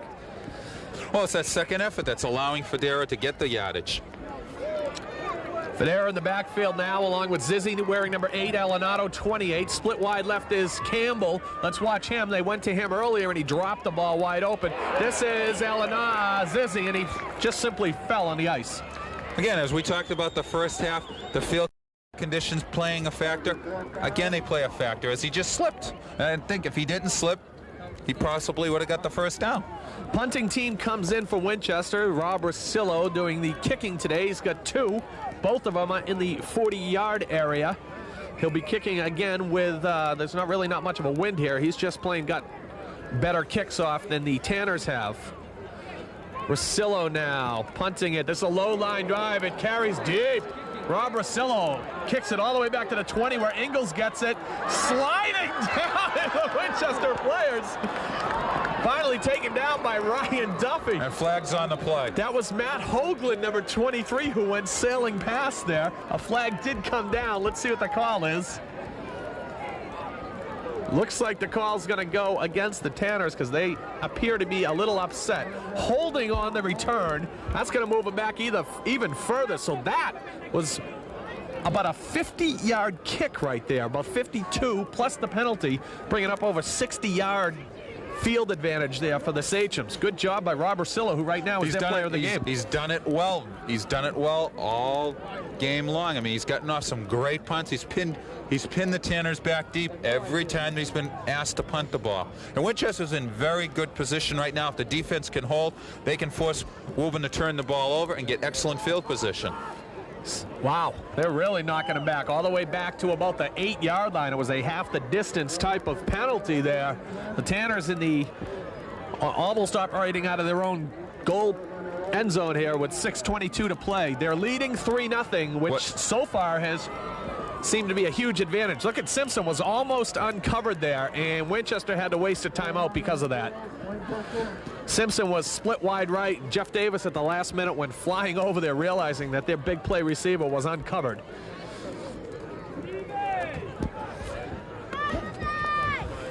Another great crowd here. Woburn, Winchester, Thanksgiving It's a great tradition. It's the 92nd meeting between these two great towns, Woburn and Winchester. Always a great football game, Jimmy. I'm thinking it's about 105, 106,000 packed into the stadium here today. Maybe closer to 4,000 or 5,000. What do you got up on the hill there? Hey, don't discount Cheapskate Hill. I can't believe they're charging for Cheapskate Hill. That kills me. You had said earlier in this game that all that money is going towards building a new press box, and I hear it's going to be heated. Ooh. Heat is good. All right, it's going to be first down now after the timeout for the Sachems. 6:22 to play. It's listed 4th and 10 on the scoreboard. That is incorrect. Boutwell to give to Driscoll. Gets 3 or 4 before he's taken down by Federa. Actually got about 5 with his second effort. Basically, that was just a safe play just to get themselves out of the end zone, give Boutwell a little room to work. It'll be 2nd and about 6 yards to go here, down about the 12-yard line. They've got to get up to about the 17, so it's 2nd and maybe 5 yards or so to go. Again, the secondary's got to be aware of maybe a passing down situation, and they've got to be alert to that. Well, one of the problems about the field is the majority of the ice is to the outsides where you would do a lot of your passing. The successful plays for the Tanners have been through the middle. This is a successful play for Ingles. Big hit there again by Mark Sullivan.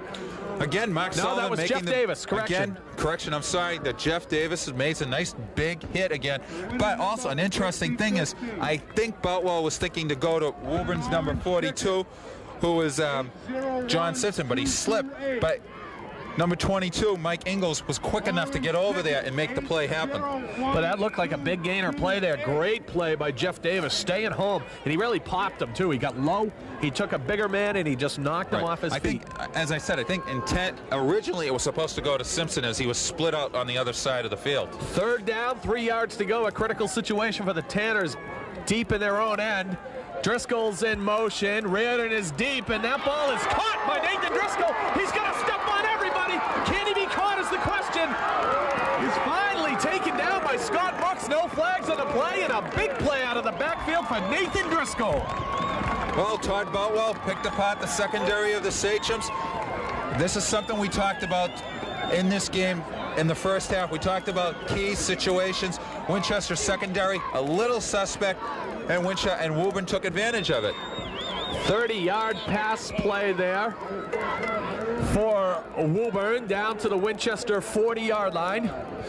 That was one of those big plays that they really need to make, and they made it. It was Driscoll out of the backfield, picked up about 30. He was caught by Scott Brooks. Driscoll again in motion. That has been a problem. Now it's Boutwell on the draw, and this play's been successful, and it is again. Boutwell escapes the hit by Elinado and scoots out of bounds after gaining 14. Boutwell took advantage of an opening, and he made it happen. They're going to mark him down at about the 26, 25-yard line almost. Winchester can ill afford to have a touchdown scored on them right now, and it would be 10-0. The defense needs to come up with some big plays as there's a timeout on the field. 3-0 lead for the Tanners here. Sachem called timeout. That was a 15-yard pickup by Todd Boutwell. Well, that's a good timeout for Coach John Donahue to talk to his defense. Hey, guys, you're allowing things to happen that you shouldn't be happening. You have to tighten up, and you have to play a stronger defense. And you have to play the defense that you played in the first half, and you contained Woburn to only 3 points. That's John O'Reilly in the middle of your huddle there, going over some potential plays here on 1st down when they come back out. They've got the offense in gear. They're starting to move it a bit. Passing is working and running is working. And the cheerleaders are giving out the 50-50 number because the sound system has broken here. That's classic. That's good improvisation. I was looking for Ozzy to sing Melancholy Baby. He already sang it. You missed it. Did I miss it? I don't know. 1st down around the 26. We'll call it a 14-yard pickup there for Boutwell. 1st down on the 26, and another timeout is called by Winchester. They're down to just 2 timeouts remaining, and there's 4:23 to play here in the second and the third Coach quarter. John Donahue did not like what he saw in the defensive scheme of Winchester, and he wants to talk things over. This is a crucial situation now for the Winchester Sachems. If they allow Winchester to go in and score, it's a 10-0 game, and then it becomes a real uphill battle, Jimmy. So my big question is, why is it that whenever we show the cheerleaders, they stop moving for the only time? Happens every time. Because they're camera shy. Without fail. But the Tanners definitely have the wheels spinning now, and they're causing problems for Winchester. This is the offense that we came to expect to see from Woburn all season long. They've piled up some impressive numbers, almost 200 points. I told you that field goal late in the game would change things around, and I think I'm right. Woburn brings it up finally back to play here. 3-0 lead, 4:23 to play here in the third quarter. Number 22 is Ingles, split right. Now Driscoll goes, that looked like two-man motion. They missed it, though. Bowell over the middle. It's got Massanani. He drops it. It was a touchdown pass to Derek Massanani, and he just plain dropped it. Cold fingertips, I would imagine. He had him right on the fingertips. I mean, he couldn't have executed it any better than that. These teams are so similar that each team has had a touchdown pass drop too. It's going to be 2nd and 10. Again, there were several options open there for Boatwell. Winchester just really looking a little confused defensively right now. Well, that's why Coach Donahue took the 2 timeouts, to make sure that his team understands what Woburn's throwing at them, so they can read the offensive scheme. 2nd and 10, Boutwell from the shotgun. Driscoll stays in to block. Step up by Boutwell was a nice play. A nice tip away by Scott Brooks there. Massanani was open at the 10. He was about to haul that in, and from out of nowhere, Brooks just tipped it away. Scott Brooks showing some great defensive abilities. Yeah, Scott really is making an impact here, and this is standard operating stuff for Donahue. A lot of times he doesn't like his quarterback to play all season in the defensive backfield. Quarterbacks in high school, let's face it, tend to be your better athletes. But in this big game, I remember he brought out Sullivan last year. He brings these guys out and gives them a lot more PT. Not that he's not concerned about him not getting hurt, but he doesn't have to be thinking to next Saturday is my quarterback going to get hurt. This is the last game. Pull out all the stops and see what happens. 3rd down and 10, 4:09 to play. All sorts of movement here for the Tanners. They end up with Simpson lining up as the tight end, and Ingles split wide right. The dump off goes incomplete. It was intended for Driscoll out of the backfield. They've run that a couple times. It's worked 1 out of 3 times now. In on the stop was number 51. It looks like Amos Ragnella. Great job. I mean, he just read it very well. Was right in there to make the stop on Boutwell and force up. And 4th down, right, Jimmy? It is 4th down. They still have a full 10 yards to go. 4:05 showing on the clock here. Winchester needs a big play here. They can't give it up. They want to stay in this game. Simpson split left, Reardon to the right. 3 in the backfield, now 1 in the backfield as everyone goes in motion. It's Boutwell from the shotgun. He's got time. He's going deep for Reardon. Reardon, touchdown! Woburn Tanners! Reardon on the 25-yard touchdown reception on 4th and 10. Pure concentration by Michael Reardon. That's all that was, just concentration. Even with a receiver hanging on him, he came up with the play. Boy, John O'Zizzi was there the whole time. The ball seemed to be late being thrown. And there's a flag on the play. No, actually, they're going to put it away. It looked like it was a flag. If there was a flag, it was a celebration flag. That's all, because there definitely was nothing on the play. So that's the first touchdown of the game. It brings the score to 9-0 in favor of Woburn over Winchester here. 3:55 to play. Well executed again. I mean, Boutwell has a lot of patience, a lot of poise. He waits for his receivers to come open. What I liked about the play was that Michael Reardon stayed right where he was supposed to stay. Touchdown is good. And then the penalty came for unsportsmanlike conduct against the Tanners. That's a terrible call. Oh, yeah, I don't like that call at all. I mean, you're taking the team away from celebrating after a touchdown. It's a ridiculous call brought on by television, and you know what? The things they do in college, and it's stupid. In high school football, they need to reevaluate that. All right, Massanani on for the extra point attempt with Boutwell to hold, and that ball is through the up. No good. No, it is wide, I guess. I couldn't see from this angle. He just hooked it. He hooked it wide, so that leaves the score 9-0, and that's a ray of hope there for the Sachems. 3:55 to play. They are trailing 9-0 to Woburn. 25-yard touchdown pass from Boutwell to Reardon on 4th and 10. Now by no stretch of the imagination are the Sachems out of this football game at 9-0. We know how explosive the Sachems are, Jimmy. We've seen them play all year long. Got a lot of guts, a lot of pride. This team can respond. They need to get the offense going. Last time they played this game 2 years ago, very similar conditions, freezing cold out, 20-7, 4 minutes to play in that game. And things turned around in an awful hurry. Winchester ended up pulling it out, 21-20. Rod Hall had the 50-yard punt return, and then who caught that touchdown pass? Tight end. Was it Greg Miles? Caught the tight end pass in the corner of the end zone. The touchdown pass to win the game for the Sachems. And that's a game that people still talk about today. I know I came in and a couple people were talking about that game. They were saying, is it going to happen again? So it's fresh in people's minds. Okay, the result of the celebration penalty means that the Tanners will kick off from the 25. That's a major penalty, a 15-yarder. I hate that call. This is going to be Jeff Davis, takes it at about the 35. He's got a little bit of blocking, breaks through one, and he is taken down by number 5 and number 24. 5 is Weissman, and 24 is Kevin McKenna making the play. Kevin McKenna has been one of the standout players all year on special teams. The viewers at home can see what kind of condition the field is in. Jeff Davis did a nice job of keeping his feet planted, even though he couldn't really get the footing. What he did nicely was he kept the ball to his chest so he wouldn't have it come loose, something that Winchester has been the victim of. Yeah, Winchester's fumbled it twice. The Tanners have been intercepted once. Winchester 1st and 10, and Brooks a good job just to keep his feet. He's going deep for McGeehan. McGeehan is picked off by Eric Sherry. What a fabulous play by Eric Sherry.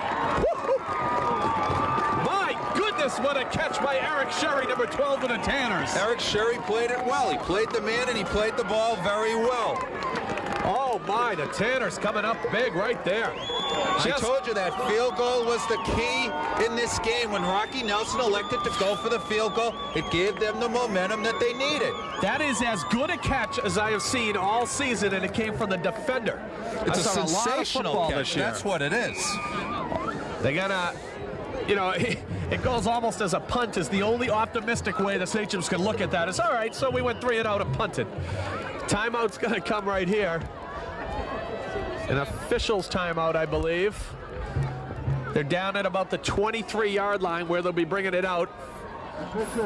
Official's timeout, 3:40 to play. And when we have this opportunity, we want to wish everyone a very nice holiday season. Oh, and whoa, God, you reminded me. Sal's going to kill me. Sal Razio down at Gloria Foods in Winchester, right near the Winchester-Woburn line. It's been good enough to not only donate the Player of the Game trophy for the Winchester side, but also for the Woburn side. And we'll be picking that player later in the game. And we also want to thank him for all the food that he gave to us during the course of the year. Sal, thanks a million. The pizza was great. Okay, Boatwell now. He's looking. He's got Driscoll again, and Driscoll's in the open. Here goes Driscoll. He's up around the 45-yard line before he's taken down by Danella. Again, it's just a question of Woburn exploiting the Winchester secondary. They're taking the Winchester secondary apart. The coaching staff needs to make some adjustments fast. Yeah, I don't think it's these aren't secondary receptions necessary. These are the ones that are coming right at the line of scrimmage. That little dump passes worked very well for the Tanners. I kind of think that maybe they know there's a weakness in the secondary, so maybe Winchester's trying to compromise in that secondary to protect that secondary, and therefore they're allowing the short passes to happen because they're trying to contain the secondary. That's another 25 call, a 27-yard pickup for Driscoll. Brings the ball to midfield where it's 1st and 10 for the Tanners, leading 9-0. 3:15 to play in the third quarter. Boatwell again, quick hitter to Massanani, picks up 5 immediately, breaks a couple tackles, gets it up for very close to a first down. Massanani broke 2 tackles, was finally taken down by Mike Doucette, 84 for the Sachems.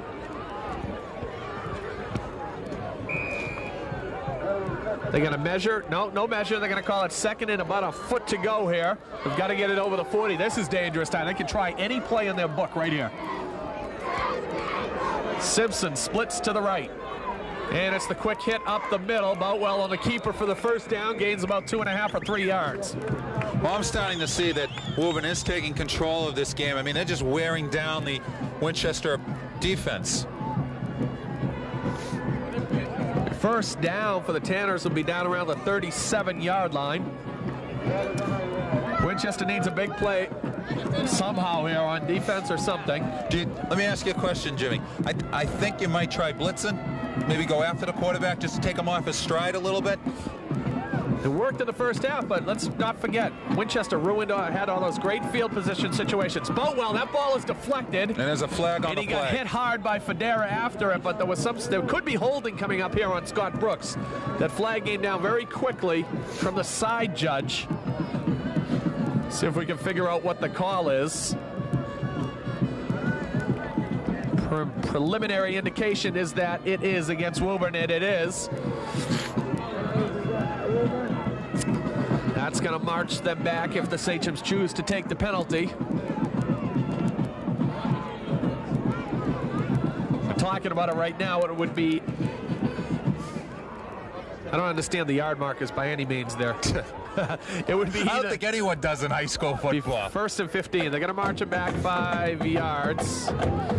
Because they're going to still keep it first down in about 15. First down 15 up around the 42-yard line. You know, someday I got to figure out what all these little hand signals mean. I mean, everybody was watching this knows, and I don't even know what the penalties are.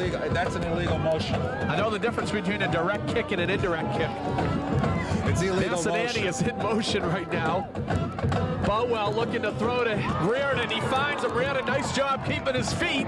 Taken down finally by Zizzy. Down to the 30-yard line. Picked up about 13 of the 15 needed. He does a good job of keeping his feet planted, turning himself around just as the ball was coming. Reardon was right there. Makes a nice catch. Woburn's just doing a better job of adapting to the field conditions here. Simpson split right with Ingalls. Nobody to the left. It's Massanani on the run this time. He is stopped by Ryan Duffy at the line of scrimmage. He did not get a first down. It's going to be 3rd and 1 or 2 yards to go. Big situation again presenting itself to the Sachems. The Sachems need to come up big and stop the Tanners if they want to get back into this game, because it's becoming late now, Jimmy. 1:15 clock running. Winchester comes in with its 3rd down short yardage defense. It's 3rd down. They need to get about 3 down to about 2 down to the 18. Boutwell on the call, and he's looking past. He's got Ingalls wide open. He uses Reardon, and he can't hang on. Reardon was defended by John O'Zizzy, number 8 for the Sachems. It's going to be a 4th down and 2.5 yards. O'Zizzy's done a great job. I mean, he's staying right with his receiver. Forced him to force the play to go awry and force a 4th down. Do they go for it? I think you have to in this situation here. You're down at the 30-yard line. You're not risking a whole lot. You're up more than a full score. Even with a 2-point conversion, you're up 9-0. They will go for it. Boutwell in the backfield. This is where they've run the quarterback draw in the past. Simpson, Driscoll in motion now, and they're looking for Driscoll. It's batted away. What a superb play coming across by Ryan Duffy for the Sachems.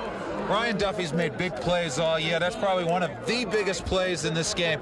Right there at the right time, bats it away. Boy, I'll tell you, I think Ryan he was Duffy, looking for the interception. You know, he's making a kind of do-or-die play right there. He's diving full out. It's like a center fielder deciding to either dive and catch it or just play it on the hop. If he doesn't catch that or knock it away, it's 6 the other way. It's a touchdown for the Tanners. It's instincts. 9-0 our score as the Winchester Sachems get the ball back down at about the 30-yard line. They've got to go 70 yards to get some sort of scoring going here. They're trailing 9-0, and there's 53 seconds to play in the third quarter. Again, this team's got guts and pride. This is Brooks running the option, faking the pass, breaking through into the secondary, puts the shoulder down, and gets ragdolled out of bounds by Massanani up at about the 45. Pickup of 18. That's what Scott Brooks does well. He works the option very well. That time you see why. He strung the defense out, made the defense commit to him. Once that defense committed to him, he was gone. He picked up 18 yards. Well, I'll tell you, they've only run the option 2 or 3 times. That is one of the big surprises of this game. No, it's not. It's not surprising. You keep that as a last option or as a last resort. Well, they've been running the option for 25 or 30 years since Manny Marshall. So it does surprise me that they're not running it on Thanksgiving. I think Donahue's being very conservative. He's only running it when he needs to run it. 1st down and 10. Dontremont in motion. The give to Federa gets 5, 8, 9. Up to a 1st down, Frank Federa. Well, just as the Winchester team just as the Woburn team found those openings, Frank Federa finds those openings on the Woburn defense. 25 seconds left on the clock. Winchester will try to get off at least one more play here. He got 9 on the play, up to the 45 of Woburn. It's going to be 2nd and 1. Elinato in motion to give finally to Federa. He's got enough for the 1st down. Taken down by 3 or 4 Tanners, including McGrath and number 5, Mark Weisman. Also in on the hit was Derek Bruno. Well, I think what the Sachems are trying to do is they're trying to find the weak side of the Woburn defense, and they're going to try to exploit that in the fourth quarter. Okay, that's going to go as the last play of this third quarter. Woburn leads 9-0. We're going to take a break. We're going to come back, and we're going to bring you what it promises to be an exciting final quarter of this Winchester-Woburn Thanksgiving Day football game. Be cool about fire safety. Do you know how to escape from your home if there's a fire? You gotta have a plan. They didn't have a plan, but these people do. Okay, in case of a fire, you and your sister are to go out this door. Or we can always go out that way. We have 2 exits, okay? And remember, practice makes perfect. So tell your parents, we gotta have a plan. Be cool about fire safety. Be cool. Welcome back to Connolly Stadium in Woburn. The game of the week is a special broadcast between Winchester and Woburn, game 92 of this 105-year rivalry between the neighboring communities. Winchester on first down. They throw it backwards to Elinato. He's got the ball hanging out there. He's almost like showing it to the Tanner defenders, like, here, try to take this. It looked a little risky, but Elinato picked up 5 on the play. One of the few passing attempts by the Tanners by the Sachems this afternoon. That's the first play of the fourth quarter. Woburn leads this game 9-0. Winchester really needs to get down and at least get 3 points out of this. Now, that's not something that they've done a lot of, kicking field goals this year, so.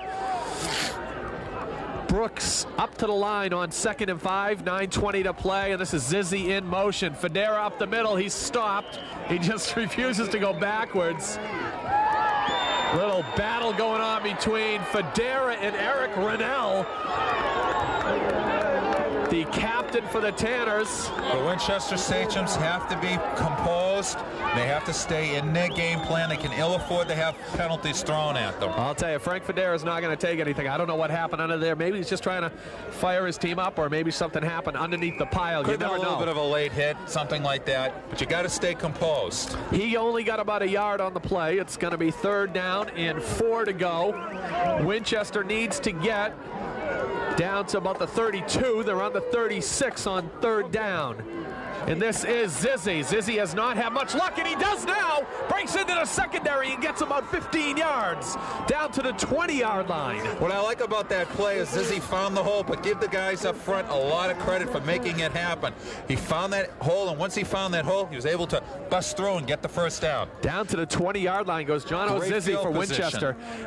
They've run that play twice for him. Once he slipped, and the other time he was stopped by the ankle, and he gained negative yardage on both. Perhaps Coach John Donahue and his coaching staff have found something in the Woburn defense, and now they're going to try to see if they can take advantage of it.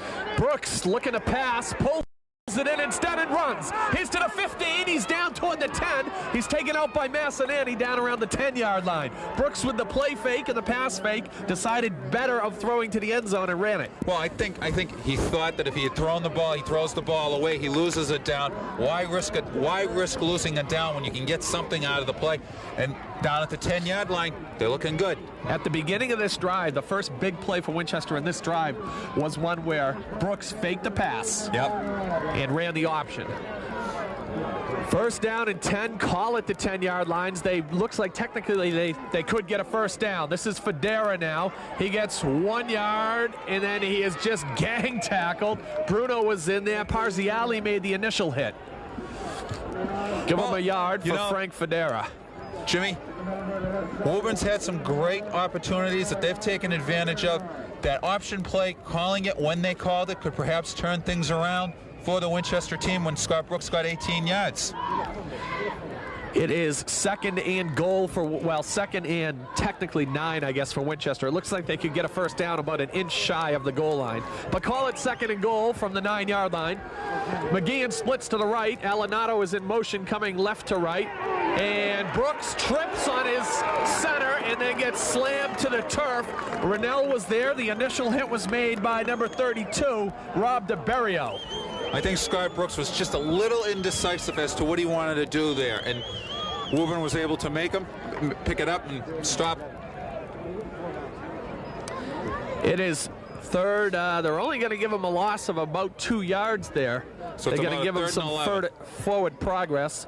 Third down, they need to get to the goal line, so call it 3rd and goal with 6:45, and the clock continues to run. Brooks huddles his team up. He's got Danella split to the right, McGeehan split to the left. In the backfield is Don Tremont along with Elinato, and the up back is Federa. Oh, that ball is just flung up in the air. In on the play was Rob DeBerrio. Another super play by DeBerrio, 32 for the Tanners. The defense has really stepped up their game all game long, and DeBerrio comes up with a great play for the Woburn Tanners. Boy, they're on the 10. I think they got to try a field goal here. Let's see. I see Mark Sullivan coming on. He's usually the holder. DiCarlo will do the field goal attempt here. From the 10, that'll make it a 20, about a 27, 28-yard attempt. It's a big field goal. It sure is. It sure is. Now, remember earlier in the season when Winchester ran this and they had Sullivan pop up and throw a touchdown pass the end zone, was called back. Mark Sullivan, the holder for Tom DiCarlo, the junior kicker. Good snap. It's down. DiCarlo gets through it, and it is good. Huge field goal there by Tom DiCarlo. That's a big 3 points for the Sachems. DiCarlo showed a lot of great leg on that. Boy, he couldn't get much footing at all. And just a line drive it right over the goalpost. 27 yards on the field goal. Again, the 6-point factor, Jimmy. That makes our score 9-3, which is almost my prediction of 1913. All right, I'm stretching. 6:20 to play here in the fourth quarter at Connolly Stadium. If you put the ones in there, you're right, Jimmy. That's the second field goal of the season for Winchester. The Tanners also have 2 field goals this season, both by Massananti, 1 each for the Sachems for both Rosillo and now Tom DiCarlo. Well, it's got to put a little confidence back into the Winchester team. Hey, they're only down by 6 points. With about 6:20 to go, who knows?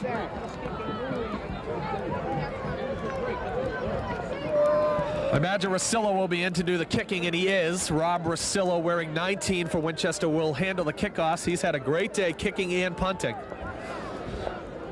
Winchester needs to try to pin the Tanners deep here. They go with the squib kick. It bounces off the defender. Sachems may have it. Let's see. There's 1 Tanner and about 17,000 Sachems. They got it. Winchester on the onside kick. It worked to perfection. Unbelievable. Opportunities. Surprise, surprise. 40-somebody from Winchester. I'm sorry I don't have it, but I'll tell you, some of the guys making big plays all day have been 44, Brad Murphy, or maybe it was 42, Jeremy Carroll, that got there. Now, you know what? Congratulations on the sideline of going out to Greg LaTorres, who's a senior. There it is again. Backup, big-time backup for the Sachems. Really hasn't got a lot of playing time. This thing isn't over. Anything can happen in high school football. 6:17 to play, and the Sachems get it right back on the 46-yard line on the successful onside kick. Everybody is tripping in the backfield. Brooks better just tuck it away, and he does. Good job to get back to the line of scrimmage. Excellent job. I didn't even think that would be a squib kick. I mean, give Donahue a lot of credit. I can't even talk straight. A squib kick.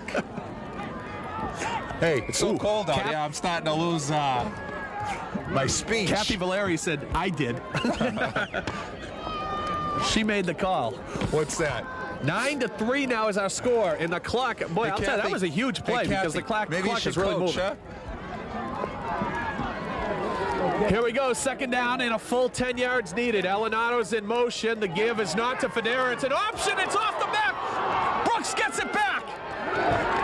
What a fortuitous play by the Sachems there. Elinato never saw it coming and hit him in the back, and Brooks covered the fumble. Who are you giving that fumble to?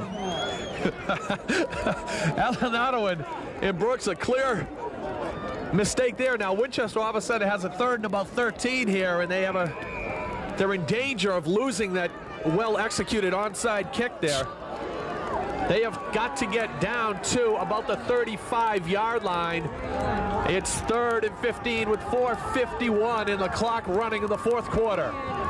Brooks has it, tucks it away, gets through the first tackle, breaks the second tackle, keeps driving. Brooks driving all the way down to the 37. It's going to depend on the spot. It's going to be close. That is a huge play by Scott Brooks. Either way, it's the worst it'll be is 4th and 1. Unbelievable by Scott Brooks. Scott Brooks was determined to get something out of that play. What is Scott Brooks? Guts and determination. That's all the words that you can describe Scott Brooks. I'd use the word slippery as well. Yeah, slippery too, but guts and determination, I like.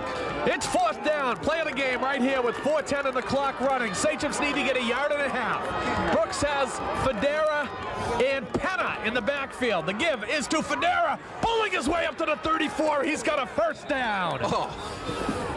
They faked with Penna, the big 275-pounder in the backfield. He broke right. The play went left. Federa easily got the first down. It's exciting, isn't it? 3:58. The clock stops momentarily while they change the yard markers. Winchester is down to inside the 35, called the 34-yard line. That's how many yards they need to go to even have a chance to tie this game. It is Brooks looking for it all. Wide open in the corner, and it is caught! Caught by Nick Danella down inside the 5. A superb catch by Danella. Jimmy, I didn't think he came up with that. That is a sensational catch. How in the world did he come up with a catch like that? That's incredible.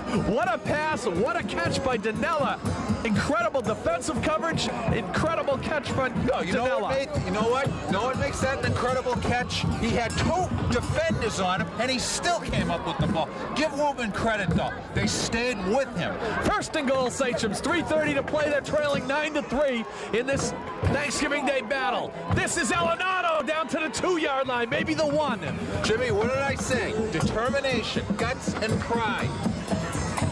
3:15 to play. The Sachems are knocking on the doorstep. How big is that missed extra point? That is huge. They are going to spot it about a yard and a half shy of the goal line. The Sachems have 3 cracks, barring a penalty or a fumble. What a lift if they can get into the end zone. Penna in the backfield again for the Sachems here. The give goes to Alenado. Touchdown, Sachems. This game is tied at 9. 2:45 to play in the fourth quarter. A fourth quarter comeback for Winchester. They have a chance with a successful extra point to take the lead.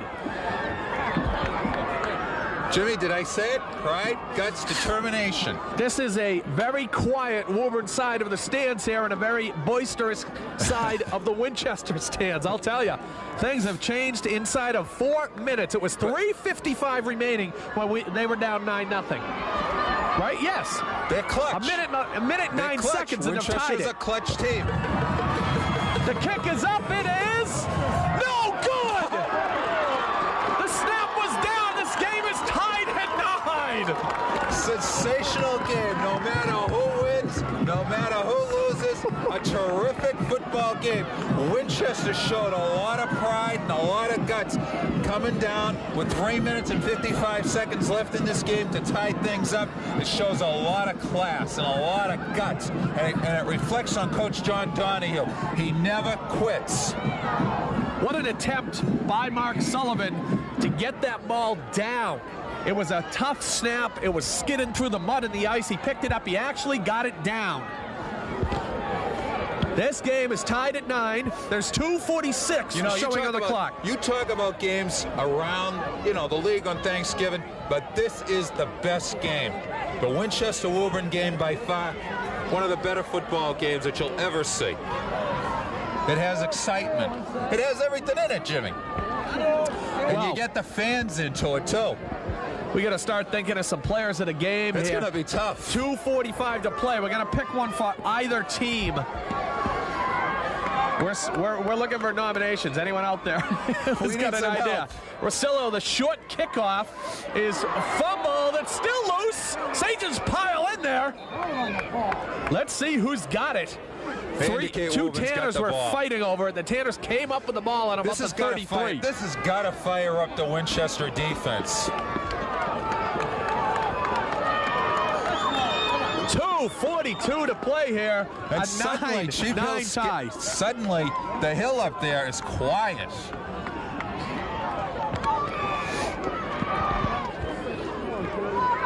Here's where we stand. They're on the 33-yard line. The Tanners are in this tie game. Boatwell leading his team up. Are we throwing? Are we running? Boatwell is rolling right. He's got time, and it is almost intercepted. That looked like Zizzy. No. Yes, it was. John O'Zizzy with another super play. John O'Zizzy has got to be a leading candidate for our MVP. I think the players for Winchester's end are all coming out of that backfield, including Mark Sullivan, number 14, Nick Danella, who plays both ways and made that super catch to set up the touchdown, and John O'Zizzy, who's had a great game both ways. It's going to be tough. And Wobur's had some sensational players, too. So it's going to be a really tough 2 MVPs. Second down 10, 2:36 to play in the game. There is no overtime in high school football unless it's a Super Bowl game, and this is not. Boatwell, he's got time, he's got Ranner, and he overthrows him, and he's lucky because Mark Sullivan was lurking in the area. Well, Boatwell heard footsteps, and he wanted to get rid of that ball in a hurry. 9-9, you know. All of us armchair quarterbacks and everything can say all we want, and us sports writers can write all we want. You know who knows this game? Nelson knows it, Donahue knows it. They both told me 100 times, throw out the offense. It's all about defense. It's Thanksgiving Day. That's right. Both games have done it. You got 2 great experienced coaches coaching this game. Donahue, Nelson, by far, 2 of the best. Third down and 10. This is not 2-down territory for the Tanners. They've got 4 receivers with Simpson left, Ingalls right, Massanani in a slot, Driscoll in the backfield. Third down and 10. Boatwell, all sorts of time. He throws it. It's complete, but he is ragdolled out of bounds. Who made that play? It was Frank Federa, number 29 for the Sagems. Frank Federa has made it happen both on offense and defense. Again, he comes in with a great stop. Pickup was just 4 yards. It's 4th down and 6, and I think the Tanners are going to have to kick this back to Winchester with 2:06 to play. We're going to get a stoppage probably at the 2-minute warning here. I mean, I don't, you know. And we do. What can you say about the Winchester team? When they rise to the occasion. When they need a big play, they come up with it. And Frank Federa comes up with the big play. Can you imagine what the tremendous feeling will be for Coach John Donahue if he can defeat this Woburn team? Wow. Winchester trying to get a above 500 finish at 6-4. At this point, they could finish 5-4-1 and have an above 500 season. Woburn looking for that 8-3 really season. Nice. 4th down and 6. Ronell is the big man in the backfield here. There's no way they fake this, is there? No, I don't think so. With 2 minutes showing in the 4th quarter of Winchester Woburn. High snap, Massanani comes down with it. It's almost blocked, but it's not. He ran into the kicker. Elinato, a big return to the 50, 45-40, 35-30. Jimmy Elinato cuts it at the 20. No flags down. Touchdown, Sagems. What a turn of events. Jimmy Elinato on a 59-yard punt return. I don't see any flags. I think they're saying that he may have stepped out of bounds. We'll have to wait for the ruling. But it was a sensational run. They called him out of bounds. Oh, no. But you know what? I have to retract that whole call? Yeah. But still, it was sensational. Wasn't that electrifying? Oh, man, I'm having flashbacks to the last time I played here. Ron Hall on a punt return. He found the lane, and once he found that lane and that opening, he exhibited some great speed that he's capable of. Let me tell you. But they're still in good field position, Jimmy. They're on the 30. There's a minute 46 to play in this game. I don't mean to bring anyone down, but a problem for Winchester all year has been consistency in their kicking game. They shuttled between the 2 players. First down for Winchester. They're at about the 31. It's a broken play, big time. And in to make the hit for the Tanners is number 89, David Jamie. Right now, they can't have any breakdowns in their offense. The offense has to stay in sync. A minute 30 to play in this game. They are at the 35. They lost about 5 full yards, about 4 yards on that play, back to 35. 2nd and 14, a minute 20 to play in the game. This has been an excellent football game. Boy, Jim Alenado had the Player of the Game trophy wrapped up with that play. This is a quick hitter. Oh, jeez. They were looking for Zizzy over the middle there. Scott Brooks threw a real rocket at him. He couldn't hang on. It was just a touch behind him. 3rd and 10. That stops the clock with 1:06 to play in this game. 9-9 tie. Have the fans gotten their money's worth today, Jimmy? We know the people that paid $1 did on Cheapskate Hill. What a bargain, right? They are at the 35-yard line. Winchester needs to get 14 yards to keep the drive alive. 35 for a touchdown. Brooks with the play fake. He's got an open man. It's Alenado, and he caught it.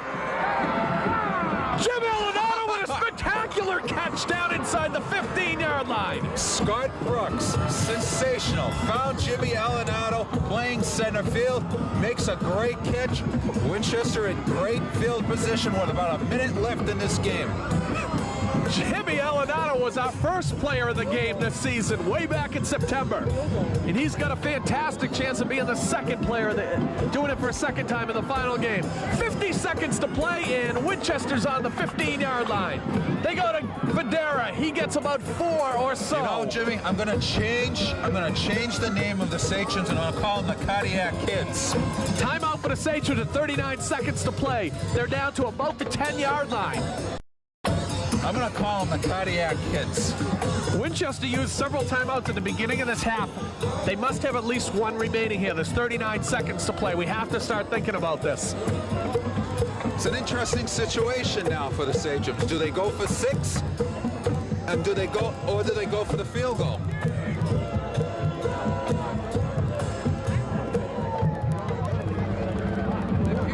Well, at this point, there's 39 seconds to play. We have no idea who our players of the game will be. But we're debating it. It could be if there was a big defensive play here by a Woburn player, that person would have to get a lot of consideration.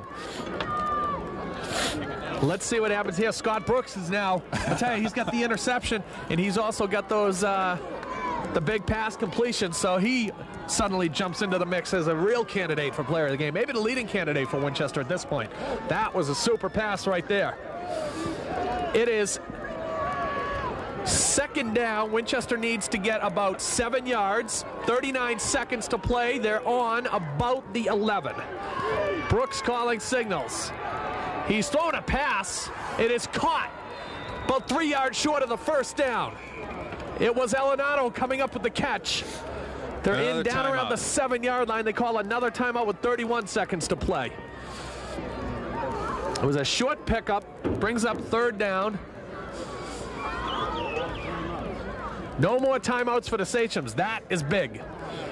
That limits their calling ability. There's 31 seconds. I guess they could run just about any play here and maybe get the kicking team on quick enough if they do not convert the first down. But boy, I don't like that chance. I think they're looking for the 6. I think you have to go for the 6, Jimmy. What about kicking it right now?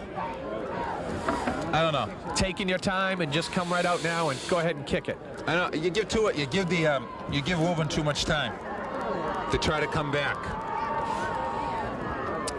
Winchester's got a 3rd down. About 3 or 4 yards to go here. They're at the 7. They need to get inside the 5. There's 31 seconds to play. This is the 92nd time these teams have done this. And it's the 92nd different ending. McGeehan splits out to the right. Doucette in as the tight end. Full house backfield for the Sachems on 3rd down. The give is to Alenado. He is very close to a first down. Winchester's kicking team comes running on here.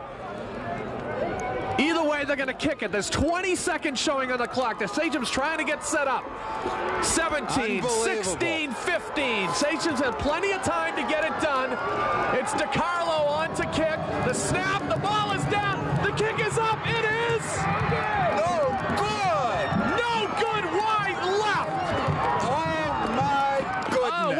Winchester did everything it possibly could to try to come back in this game.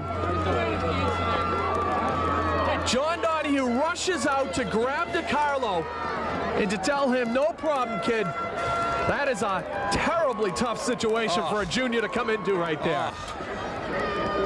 That was tough. The Tanners hold on defense. They hold at the 7. There's 5 seconds to play in this game, and I gotta believe they try it. I mean, what the heck? You don't take a knee here. No way. No, I think you got Boutwell out there. Go long. I want to see this kid really air one out. Well, 5 seconds to play. I think we have our MVPs, and we'll give them to you at the time of the presentation. I think everybody will be pleased with our selections. Of course, that moves the ball out to the 20-yard line. They need to come up with an 80-yard play. Boutwell's the guy who could do it. This is the last play barring a defensive penalty. Look at that arm. Whoosh, what a bomb. It drops, incomplete, up near midfield. This game ends in a tie. The 92nd Winchester Woburn football I'm glad game. It ends in a tie because both teams worked very hard in this game. They both deserve to win. Hey, it's a great way to end the game, 9-9. Hey, what a super high school football game between Winchester and Woburn. The 96th game becomes the 11th tie in this here. The 92nd game rather becomes the 11th tie in the history of these two great schools. We want to thank Channel 6, Kathy, and everyone who worked on our crew. We also want to thank Don Cronin from the Winchester crew. You guys did a sensational job all year long. Jimmy, it was a pleasure working with you. And you, Al. We're going to come back in a couple of minutes here and get a couple players as a player of the game. Just mention one other quick thing. Gene Smith, congratulations on a great 40-year career. His 20th as a referee in this Winchester Woburn game. Gene, you're going to be missed in the league. Thanks a lot. All right, we'll be back to bring you the TV 19 and Channel 6 Players of the Game Award just after this. The senior class is rehearsing hard on the hilarious comedy Charlie's Aunt by Brandon Thomas. Who's that? The girls. The girls. Charlie's Aunt can't come. Can't she? I'll go take these things off. No! They won't stop if you do. Won't stop? What do you mean? You must be Charlie's Aunt. Me? No! Show them in, Brasset. Ah, you got that. So glad. Yes, you've been longer than we intended, but Amy wanted to get some flowers for Charlie's aunt. Has she come? Yes, has she come? I hope she's come. Oh, yes. She's come. Donna Lucia, Miss Betty, Miss Verdun, Donna Lucia Dalvadores, Charlie's aunt. Go on, say something. How do you do, my dears? We called upon you before, Donna Lucia, but you hadn't arrived. And we've brought you these beautiful flowers. Oh, thank you. I hope your journey from town hasn't tired you. Oh, no, it was rather jolly. Pleasant, I mean. The deuce am I to do with these things? Stick them in your dress. Please come and be a part of our audience. Show dates are December 5th and 6th at 7:30. Tickets are $5 and senior citizens are always free. Thank you. We are back at Conley Field where this Thanksgiving Day game ends in a 9-9 tie with the Sachems of Winchester. Our MVP on the Woburn side is Todd Boutwell. Todd, sensational game, even though it ended in a 9-9 tie. Tell us a little bit about the game and what went into the preparation of today's game. Well, I mean, nobody likes to tie, but everyone played hard on the team, and we had a week and a half to prepare. Everyone played their hearts out. And let's talk a little bit about the game. What was the turning point in this game, do you feel, that turned things around for you when you took the early 3-0 lead? I think it was the Mike Ingles interception. It gave us good field position for the first time in the game. So we were able to get a few first downs and kick the field goal and go in at the half with some momentum. Was that something that was planned by Coach Rocky Nelson? Did he feel that he was strong enough to get that field goal early in this half just to give you guys a lift? Oh, actually, we were discussing going for it at that time, and Coach Nelson finally decided to go for the field goal. It was a good decision. So, talk a little bit about what went on in the locker room at halftime. Tell us a little bit what Coach Rocky Nelson told you guys for the second half. Well, he was just telling us how it was our last 20 minutes, and our defense has to step it up because if they didn't score, we were going to win, and we were just going to go out and play our hearts out for the second half. What ran through your mind in that second half? Actually, I was just kind of hoping we get a few more points on the board and get a comfortable lead, but And then we got stalled a few times, and they were driving the ball good in the second half. Talk a little bit about the Winchester Sachems. What do you think of them? What do you think of them as a team? I think they're a real tough team, but they're good sportsmanship. They show good sportsmanship, and they played their hearts out too. And your counterpart, he did a sensational job, Scott Brooks. Yeah, he did very good and matched me. So. Any gentlemen bets going on between the two schools? Did you guys have a chance to talk before the game? We talked a few days ago, but we just wished each other luck. So. Let's talk a little bit about the other accomplishment that you accomplished out here this morning, 1,500 yards. Unbelievable, sensational. Talk a little bit about that and what an accomplishment that is. And yeah, I'm glad to have it, and I think it's a reflection of the receivers we have in the line, and because I couldn't have done it without them. So I think it's really a team accomplishment. Todd, on behalf of Gloria Foods at 920 Main Street and our double coverage here, congratulations on the MVP. Thank you. In the Army National Guard, you'll be challenged like never before. Trained to protect your country and serve your community. Being one of America's citizen soldiers is not for everyone. Accept the challenge. Become the best. The Army National Guard. Americans at their best. We are back at Conley Field, where the Winchester Sachems and the Woburn Tanners are a tie at 9-9 in the 92nd meeting. Accepting the award for our MVP, Scott Brooks, is John Levitt. John, talk about the sensational game here this morning. It was a good game. It's kind of bad that we didn't come out with a win, but Scott is a great player. He's a great captain. There's no one else that I'd want to have my quarterback. He gets everyone up in the huddle. He tells everyone, just every play, he's got something else to say. I mean, he's just he's just a leader out there. He's just a leader. He's a great guy, and it's kind of sad to see it all end.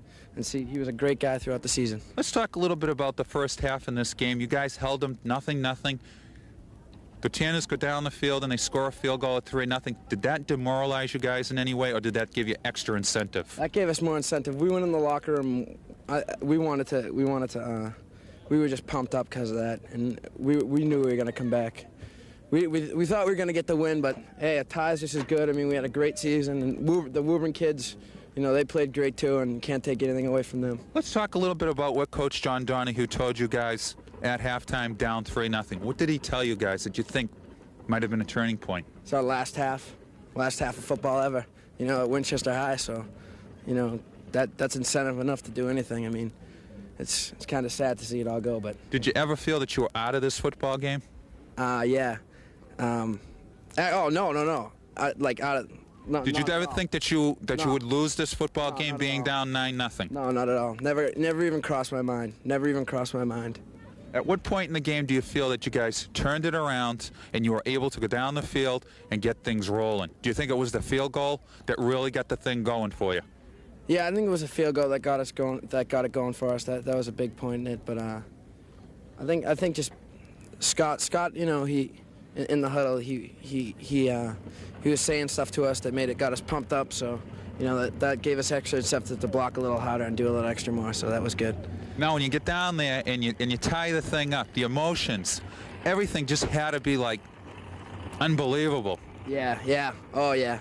It all tied up in one. It was great though. It was really good. And then that electrifying run, that was something at the end with Alenado. Yeah, that was. Describe that. I didn't think he was out of bounds, and when he was running in, I thought it was a touchdown, but I saw the ref point to the out of bounds, so then. And your play out there today was sensational also. I mean, you were in there making the big hits when you needed to make the big hits. You've made big hits all year long, John. Yeah, I don't know, maybe. And on behalf of Gloria Foods at 920 Main Street and a combined effort of Channel 3 and Woburn Cable, we thank you very much. We'd like to give the presentation, and John Levitt's going to accept it on behalf of Scott Brooks. And that's going to do it from Conley Field here in Woburn with the final score, 9-9. We'll see you next year.